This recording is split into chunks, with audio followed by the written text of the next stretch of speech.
Picture the most brilliant man in England. Now picture him building his own gallows out of words, one witty sentence at a time, laughing while he hammers the nails. Add a father so consumed by hatred he misspelled the insult that ended everything. Add a city of 500,000 people who cheered this man one February and pelted him with mud 4 months later. Add a legal system designed for exactly this kind of destruction. Add love. The wrong kind, in the wrong century, in the wrong country. That's London in 1895, the year genius and catastrophe decided to hold hands and jump together. We're going back there tonight. Not as tourists reading about Oscar Wilde in a comfortable biography. We're living it. One collapse, one man, one city's particular talent for building people up just high enough that the fall kills them. Everything they would have seen, smelled, heard, and survived. Or didn't survive, depending on how you count surviving. So, I make these history stories, and honestly, I have absolutely no idea if you're listening to sleep, or if you're just the kind of person who processes human devastation better with someone narrating it gently in your ear. Either way, this one's different. This isn't a story about poverty or plague or the horrible things people did to survive. This is a story about the horrible things people did when they were comfortable enough to be cruel just for the pleasure of it. Get comfortable. Here we go. The night everything begins to end is February the 14th, 1895. You remember the date because it's Valentine's Day, which in retrospect is the universe having a laugh at everyone's expense. You're 22 years old, standing in the upper gallery of St James's Theatre on King Street in the St James's district of London, and the air smells like 300 people's hair oil, and the candle wax from the footlights, and the particular perfume of a theatre just before a first night, which is its own distinct thing, a mixture of anticipation and grease paint and the faint metallic edge of gas from the chandelier above. Your press card is in your breast pocket. You're not supposed to be up here in the gallery. You're technically press. You should be in the stalls. But the stalls are already full, and the theatre manager who was supposed to give you your seat has apparently forgotten your name, and your newspaper has been arguing with this theatre for 3 months over an unfavourable review of their last production. So here you are, wedged between a solicitor's clerk and a dressmaker's apprentice, leaning on the railing, looking down at one of the most expensive audiences you have ever seen assembled in one room. The stalls below you are a garden of silk and diamond.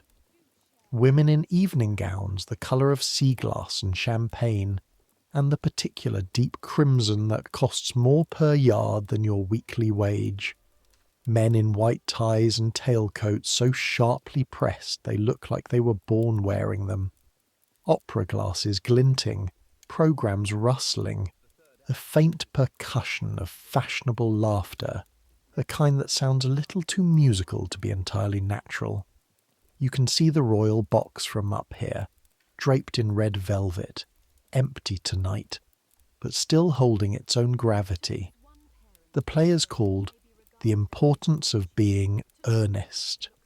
You've not seen it before because nobody has. This is the first night. The playwright is Oscar Wilde. You know Oscar Wilde. Everyone in London knows Oscar Wilde. You know him the way you know a comet, something that lights up the sky with such spectacular indifference to what anyone thinks of it, that the only honest response is to stand in your garden and stare upward, with your mouth slightly open. You've seen his photograph in the papers.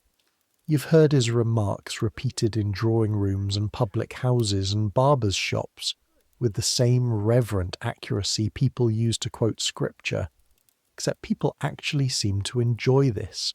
You've covered 2 of his previous plays for the newspaper where you work, Lady Windermere's Fan and An Ideal Husband, both of which ran like well-oiled clocks and made him rich and made him famous and made him exactly the kind of target that this particular city, with its particular genius for deciding who deserves to be brought down, had been quietly measuring for years. He's somewhere in the theatre right now. That's what everyone says.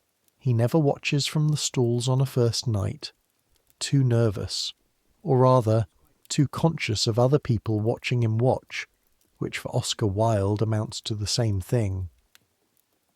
Someone told you he paces backstage during the first act with a cigarette, and his thoughts arranged in whatever formation thoughts arrange themselves in when the most brilliant social comedy of the decade is happening on the other side of a velvet curtain, and you have absolutely no control over whether it succeeds. You pick up your programme. The paper is good quality, slightly stiff, and the ink smells fresh enough that someone clearly printed these today. Cast list, synopsis, advertisement for a tailor on Jermyn Street. The title again, The Importance of Being Earnest. A trivial comedy for serious people. Trivial, that's the word. You'll think about that word later, when the trial is happening and the newspapers are running his letters on the front page, and the crowd outside the Old Bailey is making sounds that don't belong in a civilised country. You'll think about how he looked at this city and chose to describe what he made as trivial, as if he knew perfectly well the distance between the surface of things and what lay underneath, and had decided the surface was more interesting. The lights dim, the audience hushes, the curtain rises. What follows is an hour and 40 minutes of the funniest theatrical writing in the English language. You write that down in your notebook because you're going to have to file something tonight and you want to get the superlative down while it still feels true, before the critical faculties reassert themselves and make you qualify everything. The audience laughs, not politely the way theatre audiences sometimes laugh because they know they're supposed to, but genuinely, the kind of laughter that starts low and builds and catches, the way a good fire does, until the whole house is burning together and you're laughing too even though you're 22, and trying to look professional, and you don't have a very good view from where you're standing. The writing is precise as surgery. Every line lands exactly where it's aimed. The characters exist in a world where nothing matters except wit, except the surface of things, except the performance of gentility. And Wilde's genius is that he both celebrates and dissects this simultaneously, so that you're laughing at English society and feeling delightfully seen by it at the same time, which is a trick that requires a kind of intelligence so specific it barely needs a name. At the interval, the solicitor's clerk beside you says it's the best thing he's seen in 10 years, and the dressmaker's apprentice says she didn't understand some of it, and you think both of them are probably right in different ways. At the end, the audience applauds with the specific violence of a crowd that has been given exactly what it wanted. People on their feet in the stalls, gloves coming off to clap bare hands, which says everything about the intensity, because these are people for whom taking off a glove in public is a considered social decision. You're applauding too, leaning on the railing of the gallery, watching the actors take their curtain calls, watching the stage manager appear in the wings, looking relieved in the way stage managers look when something has clearly worked. And then Oscar Wilde himself walks out onto the stage. You've seen photographs, but photographs don't do a certain kind of physical presence justice. He's tall, broad-shouldered, with a large head, and a face that suggests someone who has spent a great deal of time being looked at and has made his peace with this. He's wearing evening dress. He's holding a cigarette, which might be a deliberate impertinence, or might simply be that he forgot to put it down. In his buttonhole, a green carnation, which his friends and certain other people will understand as a signal, though for what precisely you won't understand for several months. He says something to the audience. You're too far away to hear it clearly, but you can see from the way people react that whatever it is, it lands perfectly. Of course it does. This is a man who's been constructing sentences as a form of self-defense his entire adult life. He bows, he smiles, he walks back off stage. The applause continues for a while after he's gone, the way applause does when an audience isn't quite ready to stop performing its own appreciation. The house lights come up. You flip to a fresh page in your notebook and write, "First night great success. Wilde in masterful form. Audience response unprecedented. Something about a cigarette. Find out more." Then you cross out the last two sentences because they are not useful, and make your way down the stairs through the emptying gallery. One hand on the railing because the gas lighting in the upper regions of St James's Theatre is not quite up to the task of making the descent entirely safe, and out into King Street, where the evening air is cold and tastes of coal smoke, and the Thames, which is not far from here, and wet stone. The carriages are drawing up along the street, the horses blowing steam in the February cold, the coachmen hunched on their boxes with their breath making small clouds.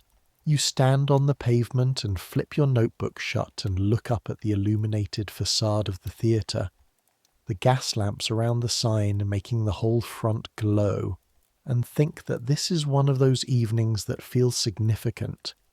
Not in the way that actual significant events feel, all noise and urgency, but in the way a dream does just before it shifts, that brief moment of clarity before everything changes.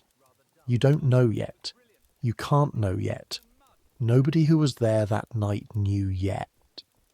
The telegram hasn't been sent. The card hasn't been written. The Marquess of Queensberry has not yet made his particular contribution to the evening's entertainment.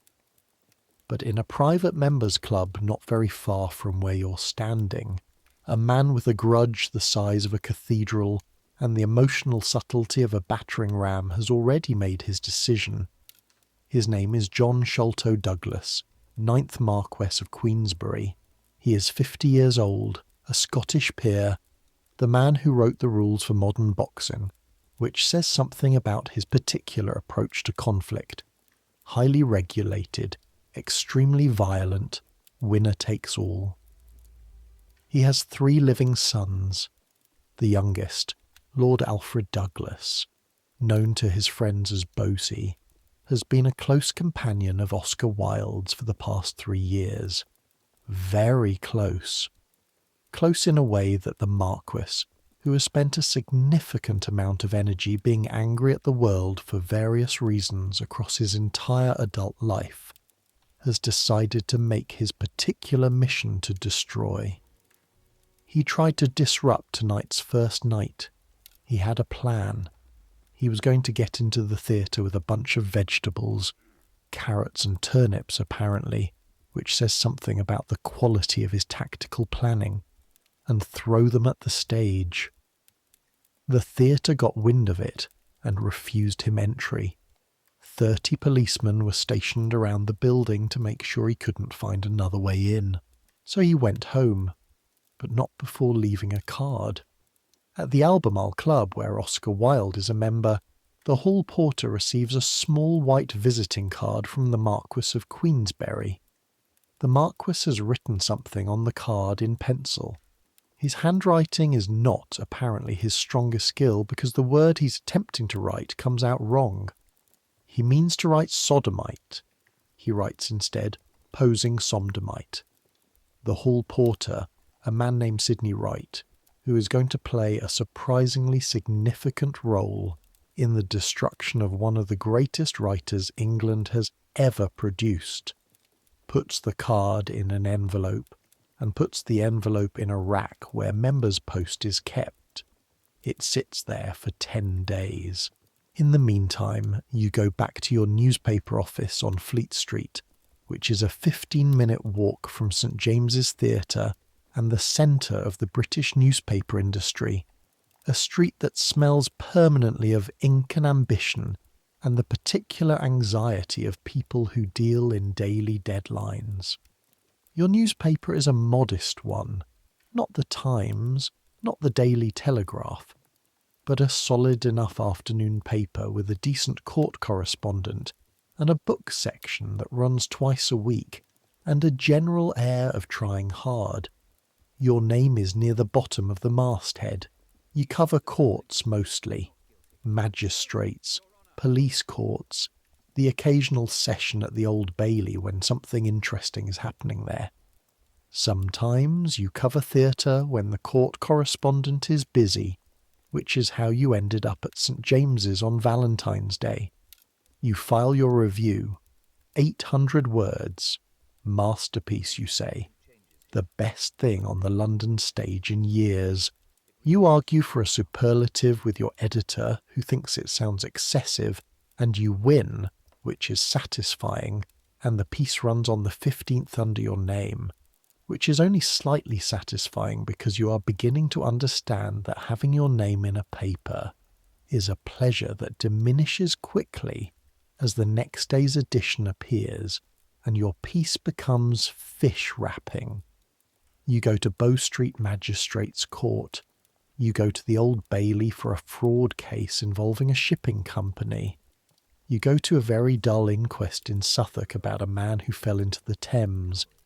You eat your lunch most days at a chop house near the Strand where the meat is grey, but the bread is good, and the tea is strong enough to stand a spoon in, which is what you need when you've been taking notes in a cold courtroom for 4 hours.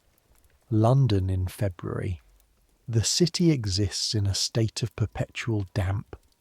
The fog is not romantic, not the decorative fog of paintings and penny novels. It's a physical substance, a mixture of coal smoke and river moisture, and the exhalations of 4 million people, and the accumulated smell of a city that has been standing here in roughly this configuration for 2,000 years. It gets into your clothes. It gets into your hair. It makes the back of your throat feel coated with something you'd rather not identify. When the sun comes out for half an hour in the afternoon, it's not warmth exactly. It's more like the idea of warmth projected through a gauze. You walk everywhere because the omnibuses are slow, and the Underground Railway is astonishing but also claustrophobic in a way that makes the back of your neck prickle with some ancestral anxiety. You know the streets between Fleet Street and the Temple and the Strand and St. James's and Soho so well by now that you could walk them in genuine darkness. Not the modified darkness of street lamps and shop windows, but actual darkness, following the feel of the cobblestones under your boots and the sound of the city changing character from block to block. The city has registers. You've learned to read them. The particular noise of a street that's about to become dangerous. The particular quiet of a street that's already crossed that line. The way wealth announces itself not just in the buildings but in the sound of the traffic, the quality of the horse manure, which sounds absurd but is true. Rich people's horses eat better, and it shows. The number of gas lamps lit per block, the precision with which the pavement has been swept. Fleet Street is not wealthy, but it has a specific energy, the energy of information in motion, of people who know things that other people don't yet know, and are in the business of converting that knowledge into money as fast as possible. You like it. You like the sense of things happening at a pace that requires you to keep up. The card is still sitting at the Albemarle Club. Oscar Wilde picks it up on February the 28th, 1895, 2 weeks after his greatest theatrical triumph. He reads it. He reads the word the Marquess couldn't quite spell. He looks at it for a long moment. How long, nobody knows. You can only imagine, the way you can only imagine what it feels like to hold in your hands the thing that is going to destroy you and not yet understand that's what it is. He goes to see his solicitor. He takes the card. He discusses his options. His friends. The people who know what the card means, who understand what the Marquess is implying and why, who understand the landscape of risk they all inhabit in this particular historical moment. His friends tell him to do nothing. Let it go. Leave the country for a while. Go to Paris, to Florence, somewhere warm and indifferent. Wait for Queensberry to do something else. Find some other target for his particular form of aristocratic fury. But Lord Alfred Douglas, Bosie, the beautiful young man with the golden hair and the devastating eyes, and the absolutely catastrophic judgment, wants his father destroyed. Has wanted it for years. The relationship between Bosie and his father is a war conducted entirely through the medium of other people's lives, and right now, Bosie is perfectly happy to conduct it through Oscar Wilde's. And Oscar Wilde, who loves Bosie Douglas with a completeness that bypasses all his other faculties, including the significant faculty labelled self-preservation, agrees. On the 1st of March, 1895, Oscar Wilde applies for an arrest warrant against the Marquess of Queensberry for criminal libel. You hear about this the next morning, March 2nd, from the police court correspondent of a rival paper who meets you at the chop house on the Strand and says, between forkfuls of a pie that defies easy categorization, that the biggest literary trial of the decade is about to begin, and doesn't your paper want someone down at Marlborough Street to cover the hearing? You go back to your editor, you make the argument. Your editor, who is a practical man with a practical man's instincts about what will sell papers, says yes and assigns you to cover it. This is how you find yourself at Marlborough Street Magistrates' Court on the 2nd of March, 1895, watching Oscar Wilde walk into a courtroom for the first time in his life. The court is a smaller stage than the theatre. Lower ceilings, no gaslit chandelier, benches of dark wood that have absorbed the anxieties of several generations of defendants and witnesses and made them part of the furniture. The smell is the smell of all magistrates' courts in London, which is a mixture of floor polish and unwashed coats, and the faint tang of the kind of fear that expresses itself as sweat. Not theatrical fear, not the exciting fear of the first night audience. Mundane fear, the fear of people who have been brought here by the machinery of the law and are trying to work out what happens next. Oscar Wilde does not look like someone who is afraid. He looks, you write in your notebook, like someone who has made the decision that this particular theatre requires a particular performance and has committed to it entirely. He's wearing a coat with a velvet collar. His hair is longer than fashion strictly approves of. He carries himself with the physical confidence of a man who has never entirely forgotten that he was once a serious athlete, a serious academic, someone who won prizes at Oxford, not just for being clever, but for being excellent. He sits down. He arranges his coat. He looks at the magistrate with an expression of polite interest. His solicitor, Charles Humphreys, sits beside him. His counsel will be presented in the trial proper. For now, this is preliminary, the formal laying out of the charge, the setting of bail, the scheduling of the trial. The Marquess of Queensberry is also here.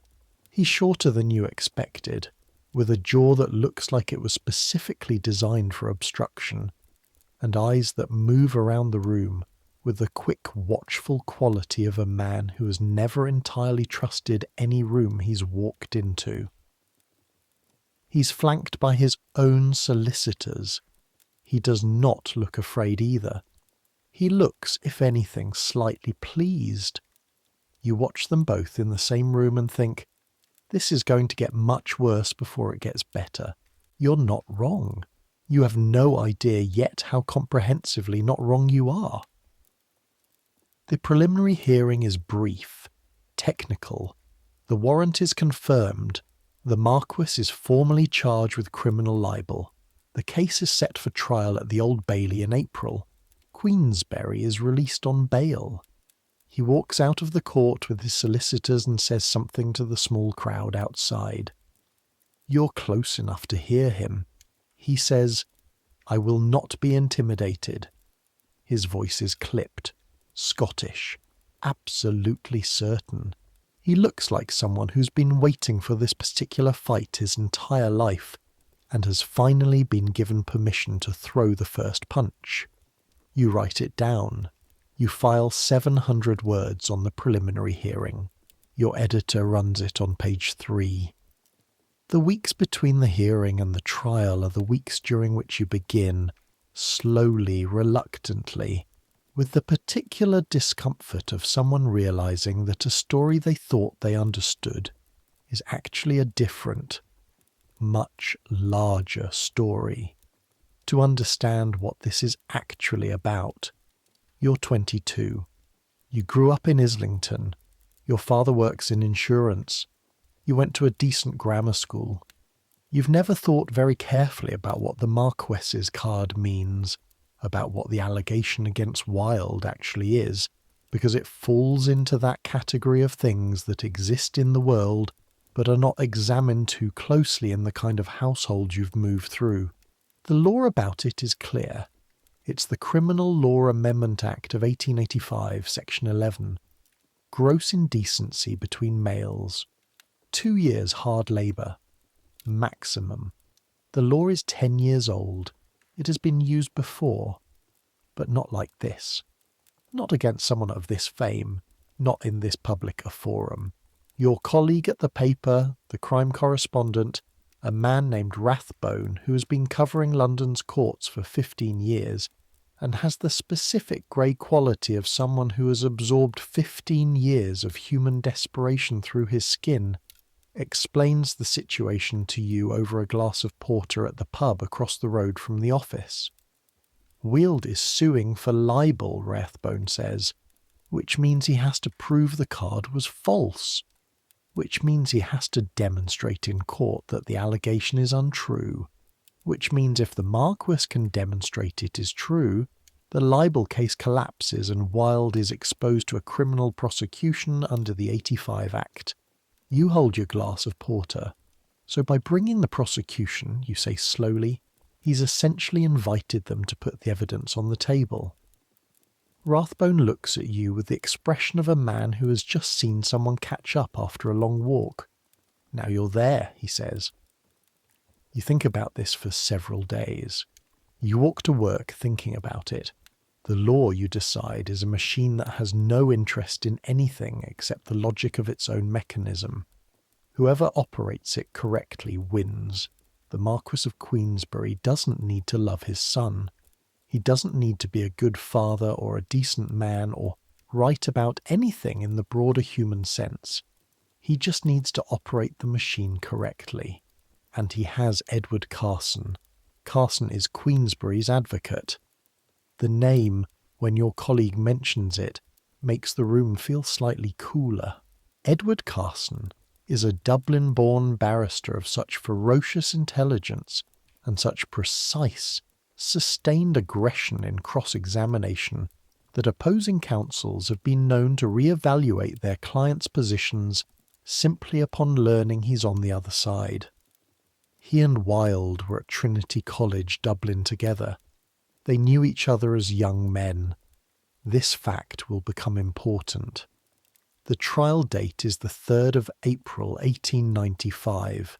You get to the Old Bailey by 8 in the morning, 2 hours before the doors open, and there's already a queue. Not a handful of journalists, not the usual legal professionals. A queue. Stretching around the corner of Newgate Street, a line of people who want to be inside the building when the most sensational trial in a decade begins. They're not all journalists. They're clerks and shopkeepers and students and a considerable number of people who don't look like they have a specific professional reason for being here, but clearly feel that this particular piece of history requires a witness. The Old Bailey building is heavy with its own self-importance, which is appropriate because the Old Bailey is exactly the kind of institution that has earned the right to be important. It has been dealing out English justice on this site, or something like it, since before anyone currently living was born. The stone exterior is the colour of old bone.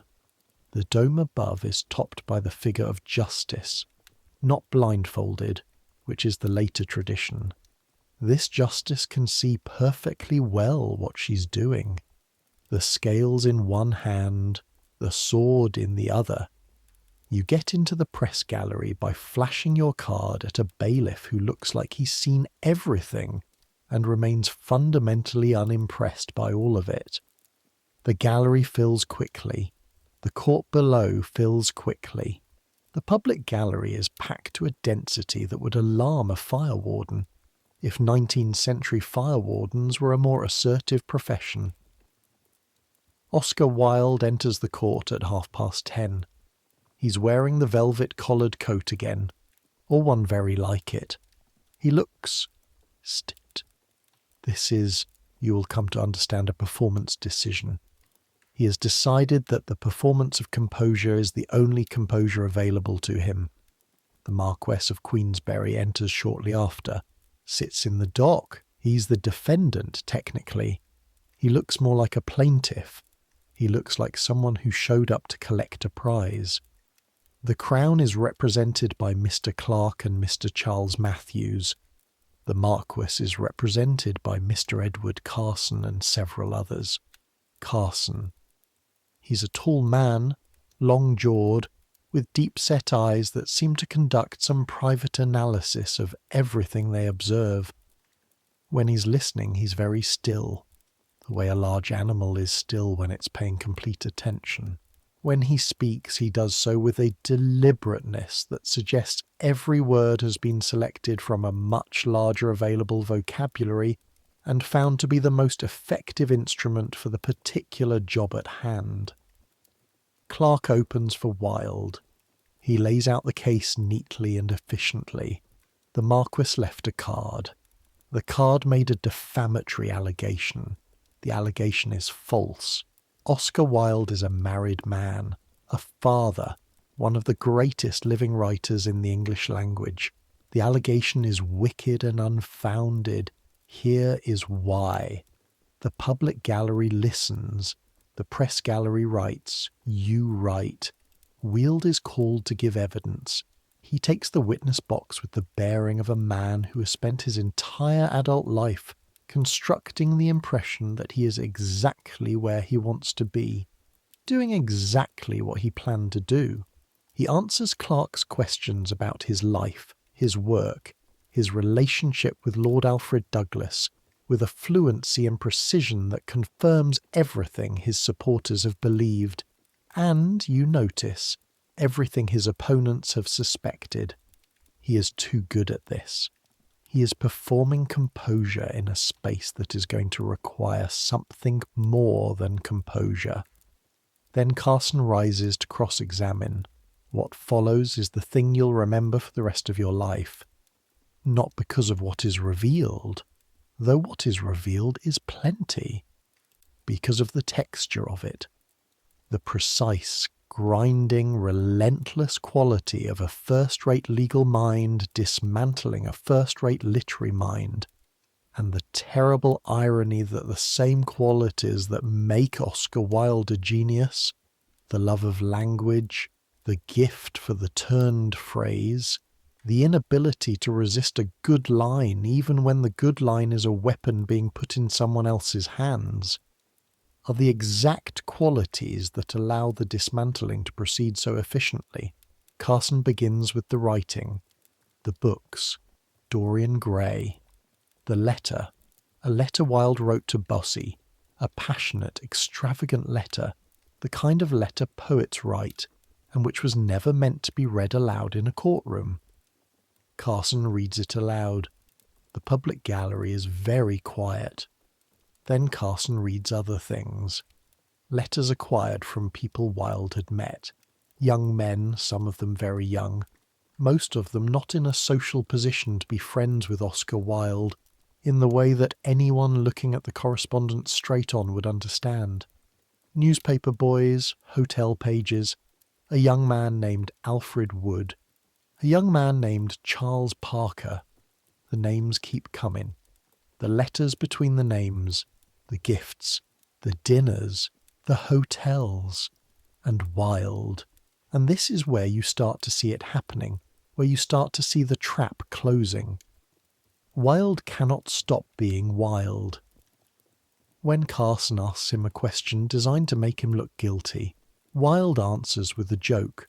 When Carson reads a passage and asks whether it describes indecency, Wilde says it describes beauty and explains what beauty means, and the public gallery loves it. They laugh, and Carson waits for the laughter to die, and then returns, absolutely unmoved, to the next document. You watch Carson work and think, he doesn't need to beat Wilde, he just needs to keep going. The cross-examination is designed not to expose Wilde in a single dramatic moment, but to accumulate, to pile up, to keep adding to the weight until the structure collapses under its own evidence. There is a specific moment. You have it in your notebook in quotation marks because you wrote it down the instant it was said. Carson asks Wilde about a sonnet written by Lord Alfred Douglas, a poem about the love that dare not speak its name.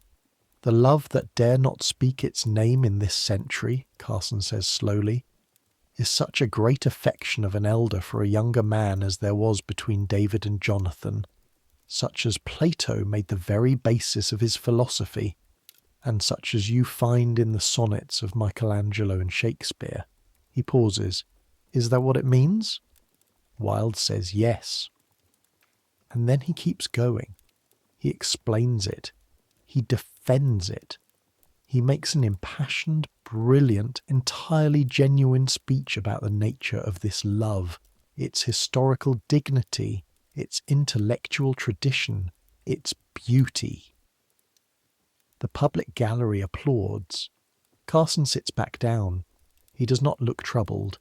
He looks like a man who has just received confirmation of something he already knew. On the third day, during a brief adjournment, there is a hurried conference between Wilde's solicitors and counsel. You hear about it second-hand from Rathbone, who has a source inside Queensberry's legal team, which is the kind of source that is worth its weight in whatever precious metal best represents legal gossip. The defence has witnesses, not just letters, witnesses, people who are prepared to testify, under oath, about specific evenings, specific hotels, specific acts, and the witnesses can name dates. At 1:30 on the 3rd of April 1895, Clark rises and tells the court that the prosecution of the Marquess of Queensberry is being withdrawn. The public gallery erupts. You write it down. Your hand is moving fast, faster than you normally write, and the words come out slightly different shapes than usual. The particular handwriting of someone writing while their mind is doing something else. The Marquess of Queensberry is discharged, not guilty. The jury doesn't even leave the box. The foreman says not guilty, and there is cheering from the public gallery that the judge does nothing particularly effective to silence. The Marquess walks out of the Old Bailey and into Newgate Street, and a crowd of people who cheer him like a hero. He smiles. The jaw that was designed for obstruction looks in this moment satisfied. Oscar Wilde is not in the building anymore. While Clark was speaking, Wilde left, or was taken, or went. The details are unclear in the immediate chaos of the gallery. He's gone. You file your copy. 400 words. You'll do more for the later editions. You step out of the press gallery into the corridor of the Old Bailey and find Rathbone there, leaning against the wall with his coat open and a cigarette he's about to light. "Well," Rathbone says, Well, you say. How long do you think he's got, Rathbone says, before they arrest him? You think about the witnesses, about the names, about the dates. Hours, you say. Less, says Rathbone. Oscar Wilde goes to the Cadogan Hotel. This is a fact you'll look up later, because at the moment all you have is Rathbone's information and your own understanding of how these things proceed. The Cadogan Hotel is in Sloane Street, Chelsea. A respectable hotel, not the flashiest in London, but certainly not the cheapest. Wilde checks in. Lord Alfred Douglas is with him, at least at first. Friends come and go. Someone brings champagne. Someone brings reportedly a bottle of hock. Wilde sits in a chair in his room and drinks and waits. His friends urge him to leave. The boat train to France leaves from Victoria Station. Victoria Station is not very far from Sloane Street. If he gets on the train, he crosses the Channel. He goes to France, to Calais or Paris, somewhere beyond the reach of the English legal system, and the whole thing, the case, the witnesses, the Criminal Law Amendment Act, all of it becomes someone else's problem. Robert Ross, his close friend, brings him the money for the ticket. Someone else brings his bags, the train is waiting, he doesn't go. You try, when you think about this later, to understand why. There are practical reasons offered. He might have believed he could still fight it. He might have been in shock. He might have been drunk. He might, under the bravado and the champagne, have been so tired. Tired of the performance, tired of the running, tired of the arranging and the careful construction of surfaces, that the idea of getting on a train and running to yet another city where he'd have to start the construction again was simply more than he had in him. Or he loved this country. He was an Irish Protestant who had made England his home, had taken London and made it submit to his talent, had wrung from this cold, damp, class-ridden island the acknowledgement that he was the cleverest person in any room he entered. Perhaps leaving felt too much like surrender, like agreeing that they'd won. Or Bosie didn't want him to go, and Wilde couldn't leave Bosie. Whatever the reason, at 6:30 in the evening of April the 3rd, 1895, a cab pulls up outside the Cadogan Hotel. 2 men from Scotland Yard get out. They walk into the hotel. They go upstairs. Inspector Richards knocks on the door of Oscar Wilde's room. You're not there when it happens. You find out about it an hour later at the newspaper when a breathless young man from a news agency runs in with the telegram. Oscar Wilde, arrested at Cadogan Hotel, charged under Section 11 of the Criminal Law Amendment Act, held for tonight, will appear at court tomorrow. Your editor reads it twice. He looks up. He looks at you. You're on this, he says. Everything, every hearing, every day. Yes, you say. You go home that night to your rooms in Islington, 2 floors up in a terrace house that smells of boiled vegetables and someone else's laundry. You light the gas lamp. You sit at your small desk with a window looking out onto the street below, where the gas lights are making yellow pools on the wet pavement, and you think about the man in the hotel room who didn't get on the train. Your room is cold. You're wearing your overcoat because you haven't lit the coal fire yet and the March air gets into everything. The lamp makes a soft hissing sound. Below, a cart is going past, the horses' hooves making their particular sound on wet stone, heavy and rhythmic and slightly hollow. You write in your notebook, what is it exactly that destroys a person? Then you cross it out because it's not a useful question for a newspaper piece, and you haven't answered it anyway. Then you rewrite it because it's bothering you. Is it the thing they did, the law they broke?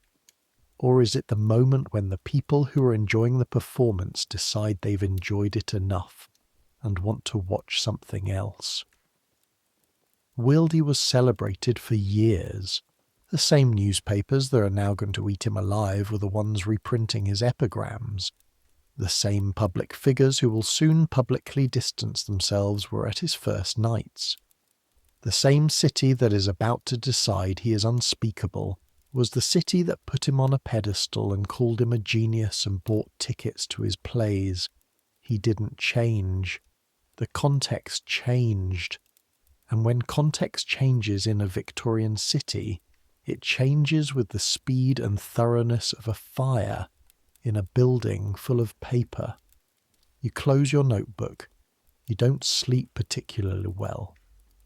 The cart below makes its sounds and then quiets, and then the city settles into its particular nighttime register, less frantic than the day, more honest.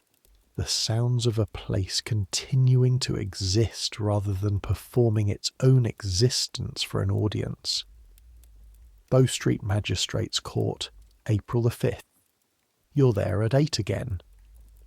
The queue is longer than for the Old Bailey. The public gallery is packed beyond any reasonable measure of comfort. Oscar Wilde arrives in a police van, not a carriage, not a hansom cab, a police van. He's been held overnight at Bow Street Police Station, which means he spent the first night of his arrest in a cell that is, to put this as precisely as possible, not the Savoy. No champagne, no green carnation. A plank bed if you were lucky, a mattress if the custody sergeant was feeling generous, a bucket, a blanket that had absorbed the distress of everyone who'd used it before you. The smell of a police cell is one of those smells that is specific to itself and to nothing else. Stone and fear and carbolic and the particular sour quality of prolonged confinement. He walks into court looking like he hasn't slept. You note this with the specific care of a reporter who is trying to record facts rather than impressions. But the fact and the impression are the same. He's pale. The performance of composure is still there, but it's thinner, more transparent, like a coat worn one too many seasons. He and a young man named Alfred Taylor are jointly charged. The charges are read aloud. Gross indecency. The specifics are not read aloud, though everyone in the room has a fairly clear understanding of what they mean. Bail is set. The bail is substantial. £1,000 from Wilde himself, 2 sureties of 500 each. This is a significant amount of money. Not impossible, but significant. His solicitors scramble to arrange it. Lord Douglas of Hawick, Bosey's older brother, offers himself as a surety. Another friend provides the second. Wilde is released on bail until the trial. He walks out of Bow Street and into a world that has already decided what it thinks of him. The newspapers are something to behold. Not all of them, and not in ways that are exactly the same, but the general direction of travel is clear. Terms like unspeakable appear. Terms like depraved. There is a great deal of anxious energy devoted to ensuring that readers understand precisely how disgusting the charges are, while simultaneously not explaining precisely what the charges are, which creates a peculiar double atmosphere of outrage and strategic vagueness that you find professionally fascinating and humanly appalling. The plays are withdrawn.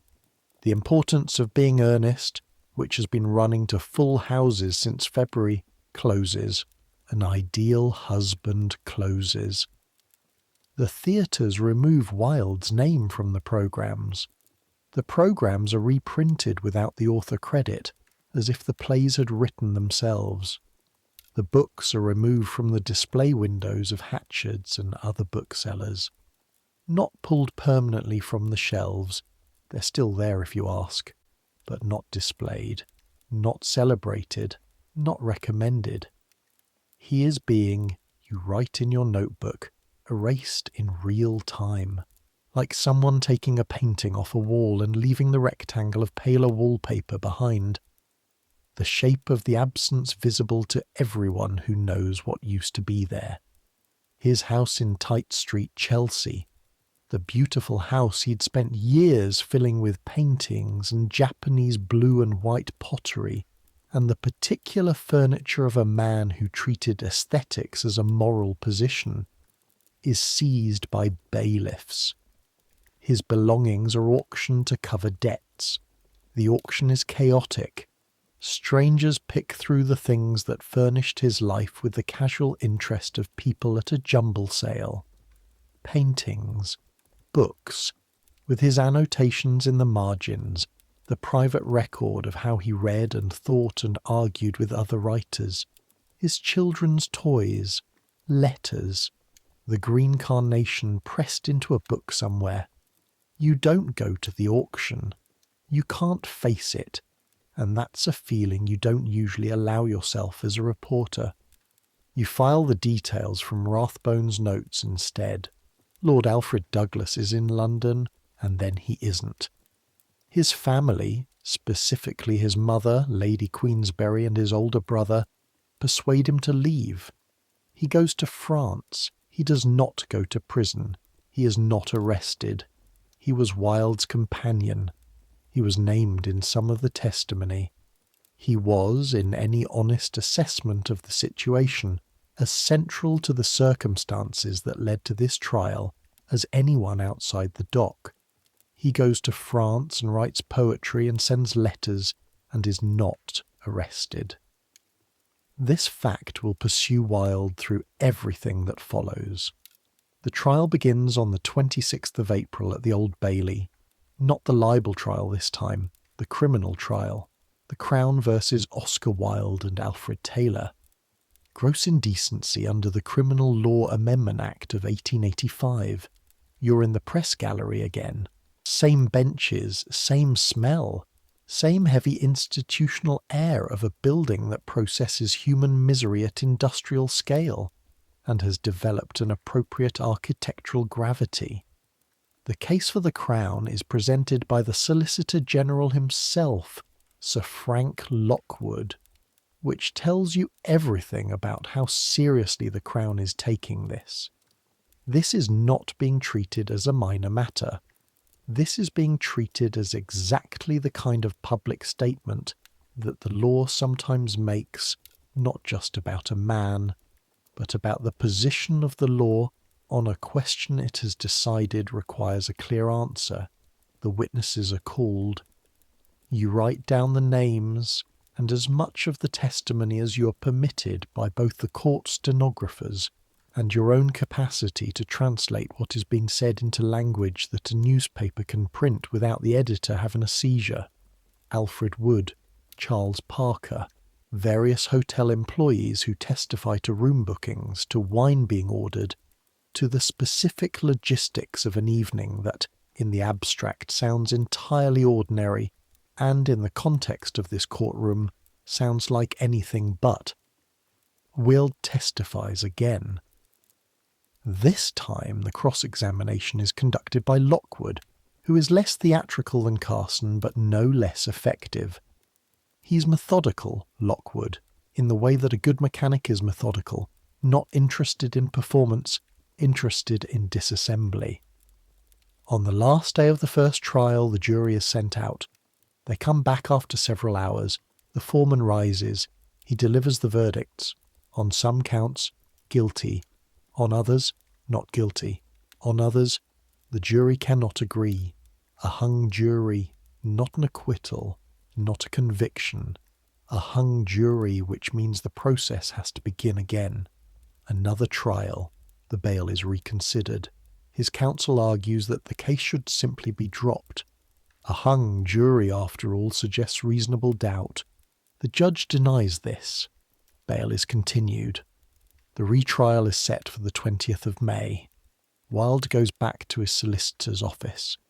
Back to whatever arrangement has been made for where he's staying, because Tite Street is gone, and the Cadogan Hotel is presumably complicated, and the comfortable arrangement of his life has been comprehensively dismantled.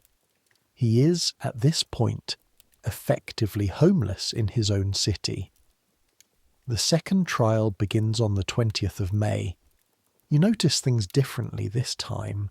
The same courtroom feels smaller than before, or Wilde looks larger, which is actually the wrong direction.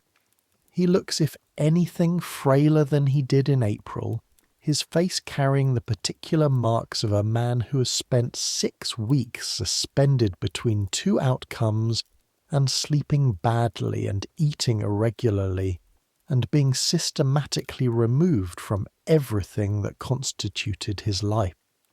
His clothes are still good.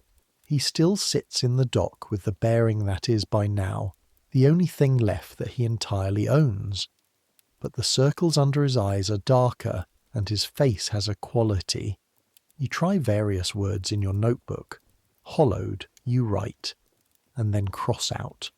Carved, you write. Closer. Queensberry is there again.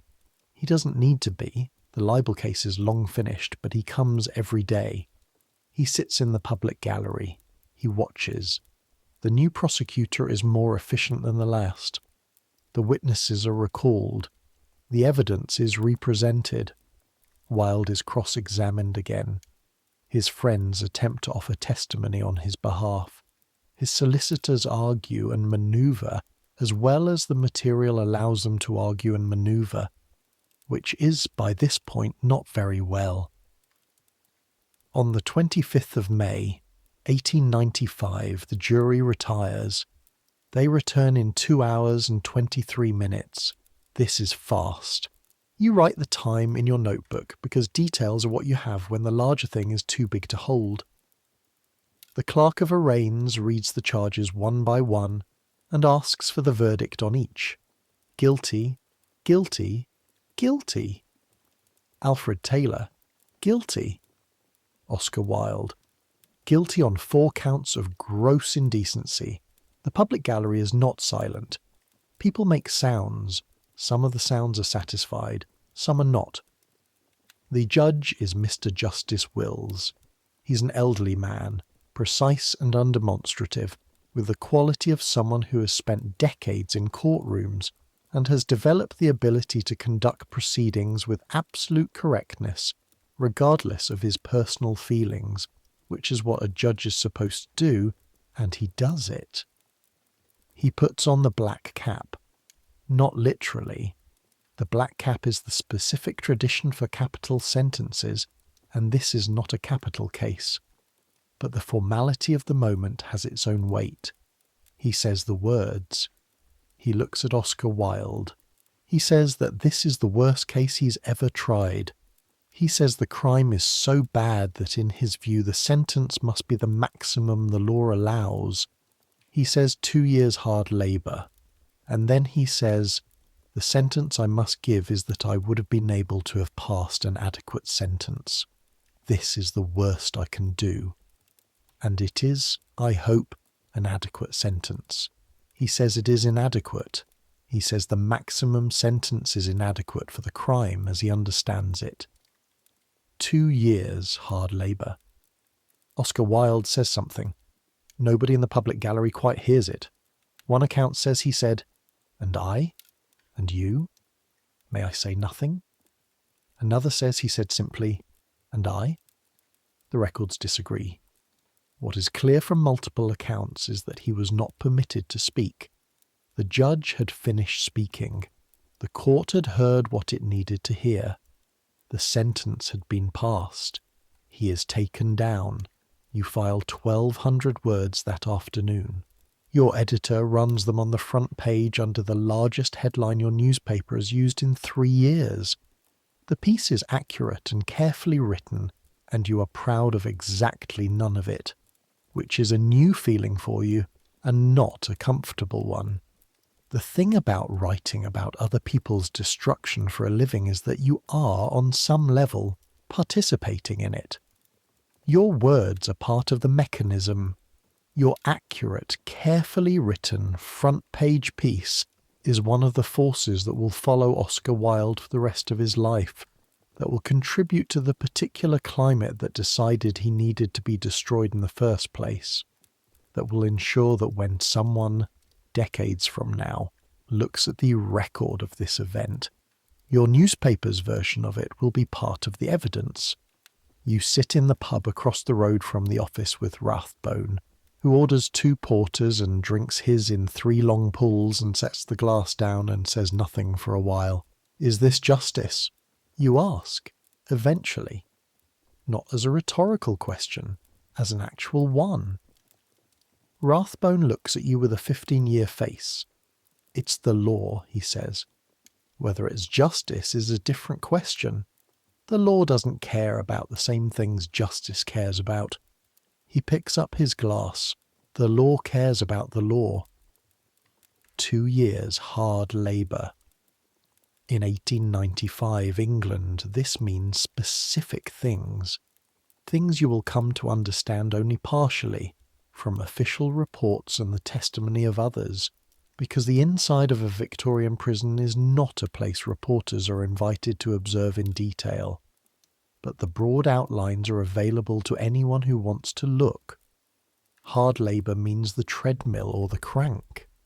It means 6 hours a day, sometimes more, of physical work that produces nothing. The treadmill is a wheel, basically.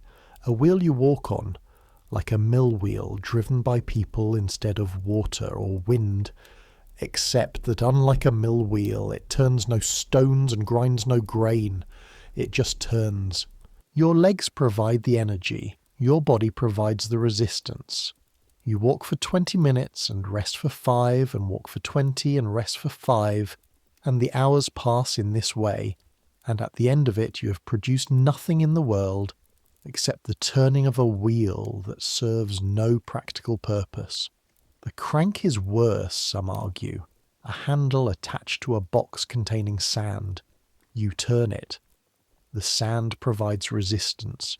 You turn it 10,000 times a day. A guard can tighten the resistance on the crank. They're called screws, which is where the term for prison officers comes from. And if your treadmill or your crank count is not met, you don't eat. You think about Oscar Wilde's hands, the hands that wrote the plays, that held champagne glasses, that gestured while he talked, making shapes in the air to illustrate the architecture of whatever idea he was currently constructing. Those hands on the crank handle, 10,000 turns a day. This is not hyperbole, this is the record.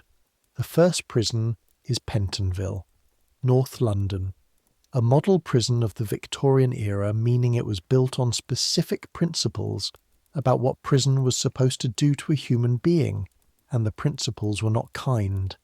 Separate confinement, silence, complete isolation from other prisoners. You sleep alone, eat alone, exercise alone, suffer alone.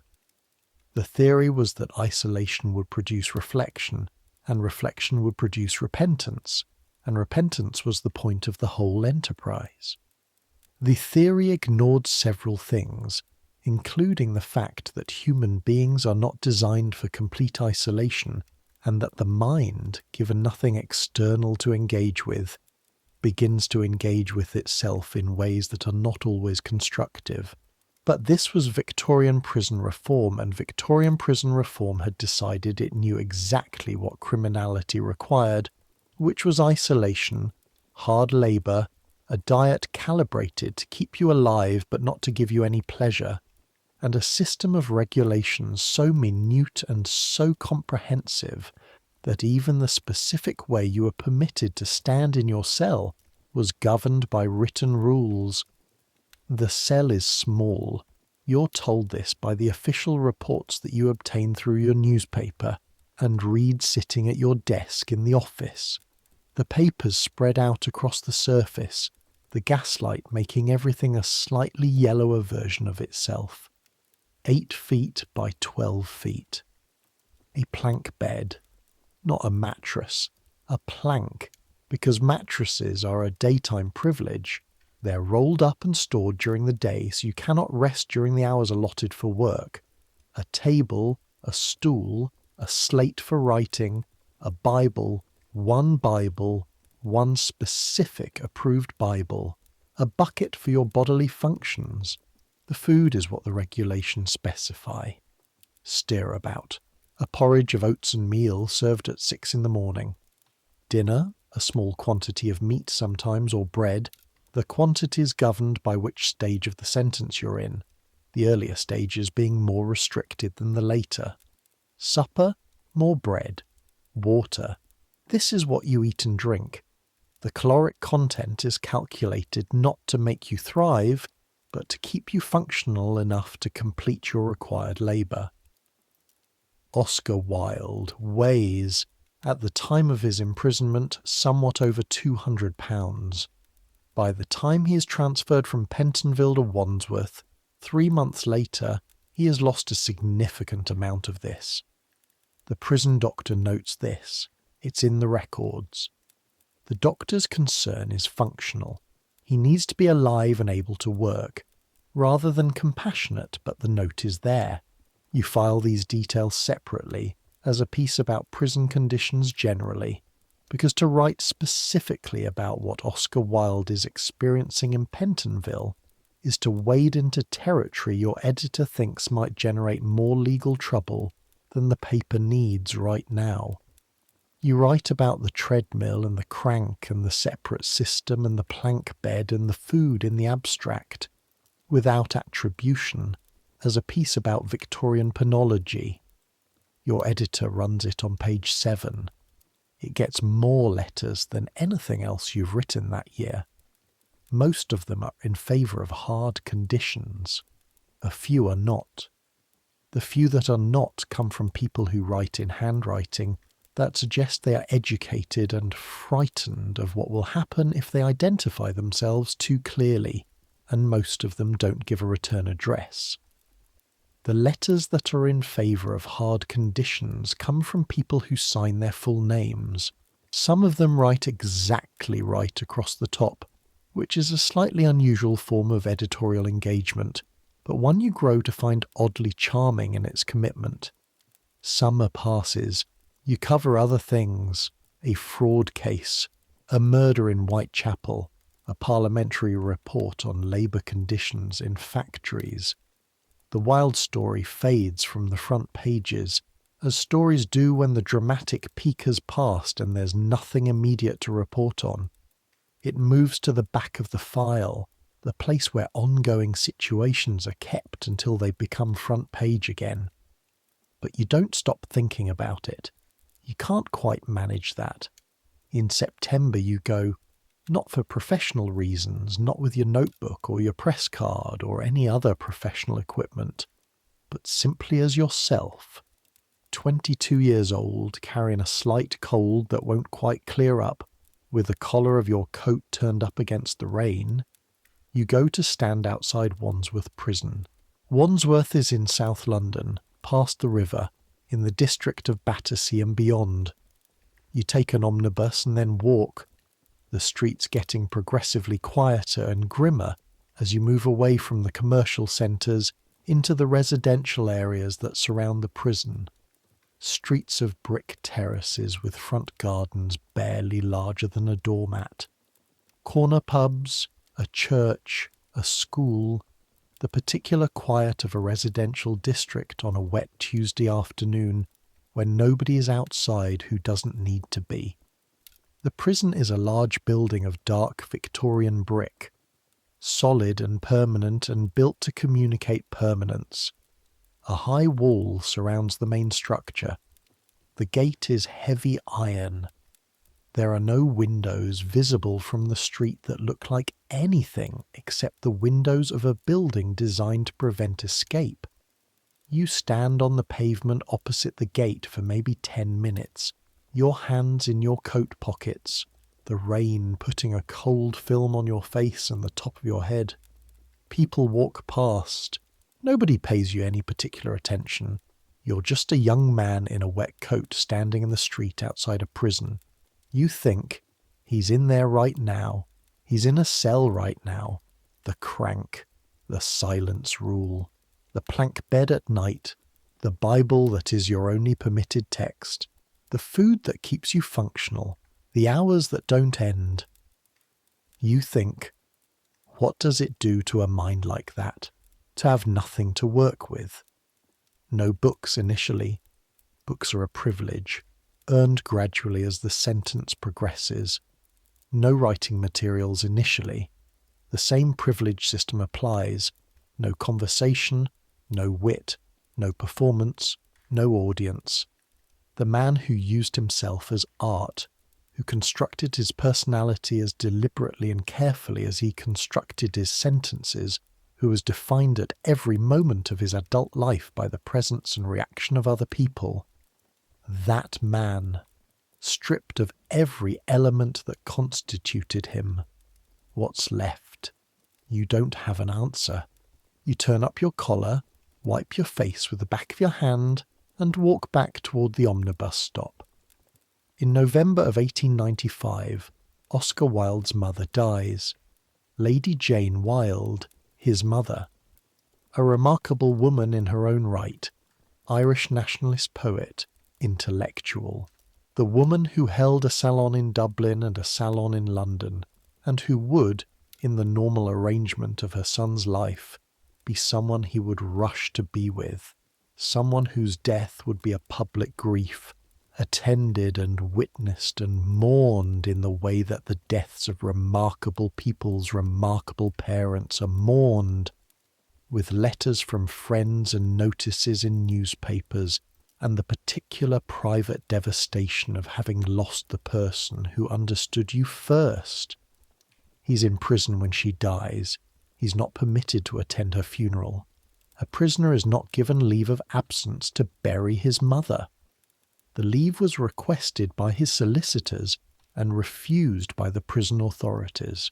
He learns of her death in his cell and buries it there, in the cell with no ceremony, with no other person in the room, with the bucket and the plank and the Bible for company.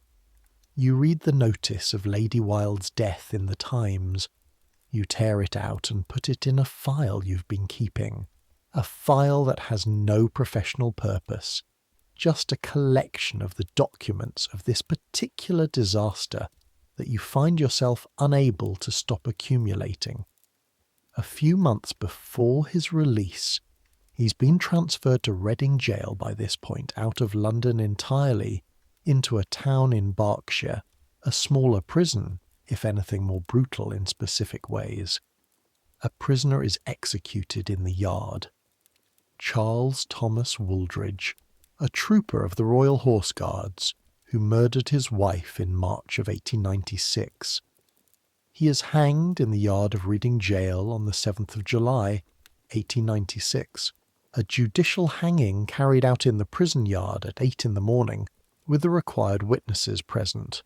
Oscar Wilde is not present. Prisoners are not brought out to watch executions, but they know. A prison is a small world and news moves through it in the way news moves through any enclosed community, through gaps in silence, through the sounds that come through walls, through what you can see from certain windows at certain times. If you stand at exactly the right angle, he hears it, he knows. A man is hanged in the yard of the prison where he's serving his sentence, and he hears it from inside, and that hearing becomes, eventually, one of the great works of English poetry. You don't know this yet. You won't know this until 1898, when the poem is published. For now, all you know is that there was an execution at Reading Gaol, and Oscar Wilde was there. Not there, inside and outside simultaneously. And his cell was how close to the yard you can only calculate from the prison maps that are publicly available. Probably close enough that the sounds were not indistinct. Reading Gaol is, by the accounts available to you, an improvement over Wandsworth in some respects, and worse in others. The governor during part of Wilde's time, there is a man named Isaacson, who applies the rules with the thoroughness of someone who believes the rules are the entire point of the enterprise. The food is still insufficient. The work is still the crank and the oakum. Oakum is tarred rope, unpicked by hand, the fibres separated, the work that tears the skin of your fingers until they bleed, which you do in your cell, the required daily weight of oakum decomposed into its component threads, the work of hours, the skin of your hands becoming something different from what they were. The silence rule is still in force. But something happens at Reading Gaol.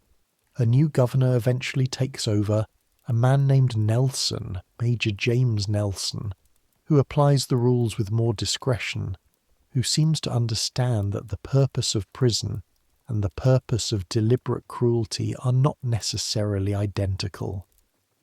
Under Nelson, books become available. Writing materials become available. The possibility of a letter, a real letter, not the one approved short letter per quarter that is all an early Victorian prisoner is entitled to, it becomes possible to ask. And Wilde asks.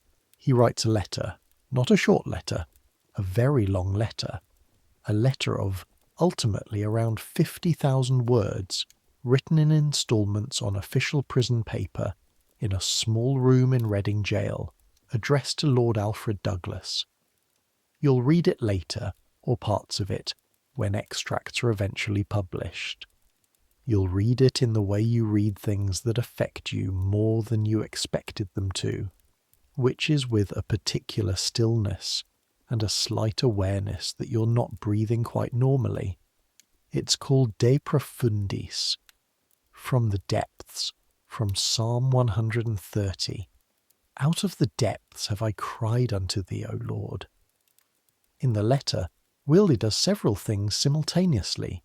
He anatomizes his relationship with Bosie with the precision of a surgeon and the fury of a man who's had 2 years of silence in which to understand exactly how it went wrong. He describes the catastrophe not as a legal matter or even as a social matter, but as a spiritual one. A failure of his own soul, his own excessive love of pleasure, his own refusal to see what was visible. He writes about suffering and what it means. He writes about Christ as an artist, which is a very specific Oscar Wilde thing to do, and somehow, in context, not pretentious at all. He writes about the transformation that prison has worked on him, and whether transformation that comes from destruction is still a kind of transformation. He writes, I have lain in prison for nearly 2 years. Out of my nature has come wild despair, an abandonment to grief that was pitiful even to look at, terrible and impotent rage, bitterness and scorn, anguish that wept aloud, misery that could find no voice, sorrow that was dumb. He writes, I have passed through every possible mood of suffering. Better to say that suffering with all its modes and moods has passed through me. He writes, where there is sorrow, there is holy ground. You're getting ahead of yourself. The letter is written during his imprisonment. You won't read it for years. Right now, in the months after the trial, you're doing your job, covering courts, covering cases, filing copy, going home to Islington, eating at the chop house on the Strand. But Reading Gaol is in your mind, the specific coordinates of it. Berkshire, a town you've never visited, a building you've never entered, and inside it, a man with a crank, and an oakum quota, and a plank bed, and eventually a pen and paper, writing the longest letter you'll ever read. The winter of 1895 to 1896 is one of those London winters that confirms everything anyone has ever said about the English climate. Persistent grey. Cold that doesn't quite become properly cold but stays in the ambiguous zone between chilly and freezing, where it's too warm for snow and too cold for anything else. The fog is regular. The coal fires are permanent. which means the air in the city has a quality that sits in the back of your throat and stays there. You develop the persistent cold into a proper one and spend a week in your rooms in Islington in a state of low-level misery, wrapped in a blanket, drinking the tea your landlady brings twice daily with the resigned efficiency of someone who has nursed lodgers through worse and isn't going to be surprised by any of it. You read through your notebook from the trials, going over your own notes as if reading someone else's record of something that happened to someone else, and think about what you've written and what you haven't, and what the difference is.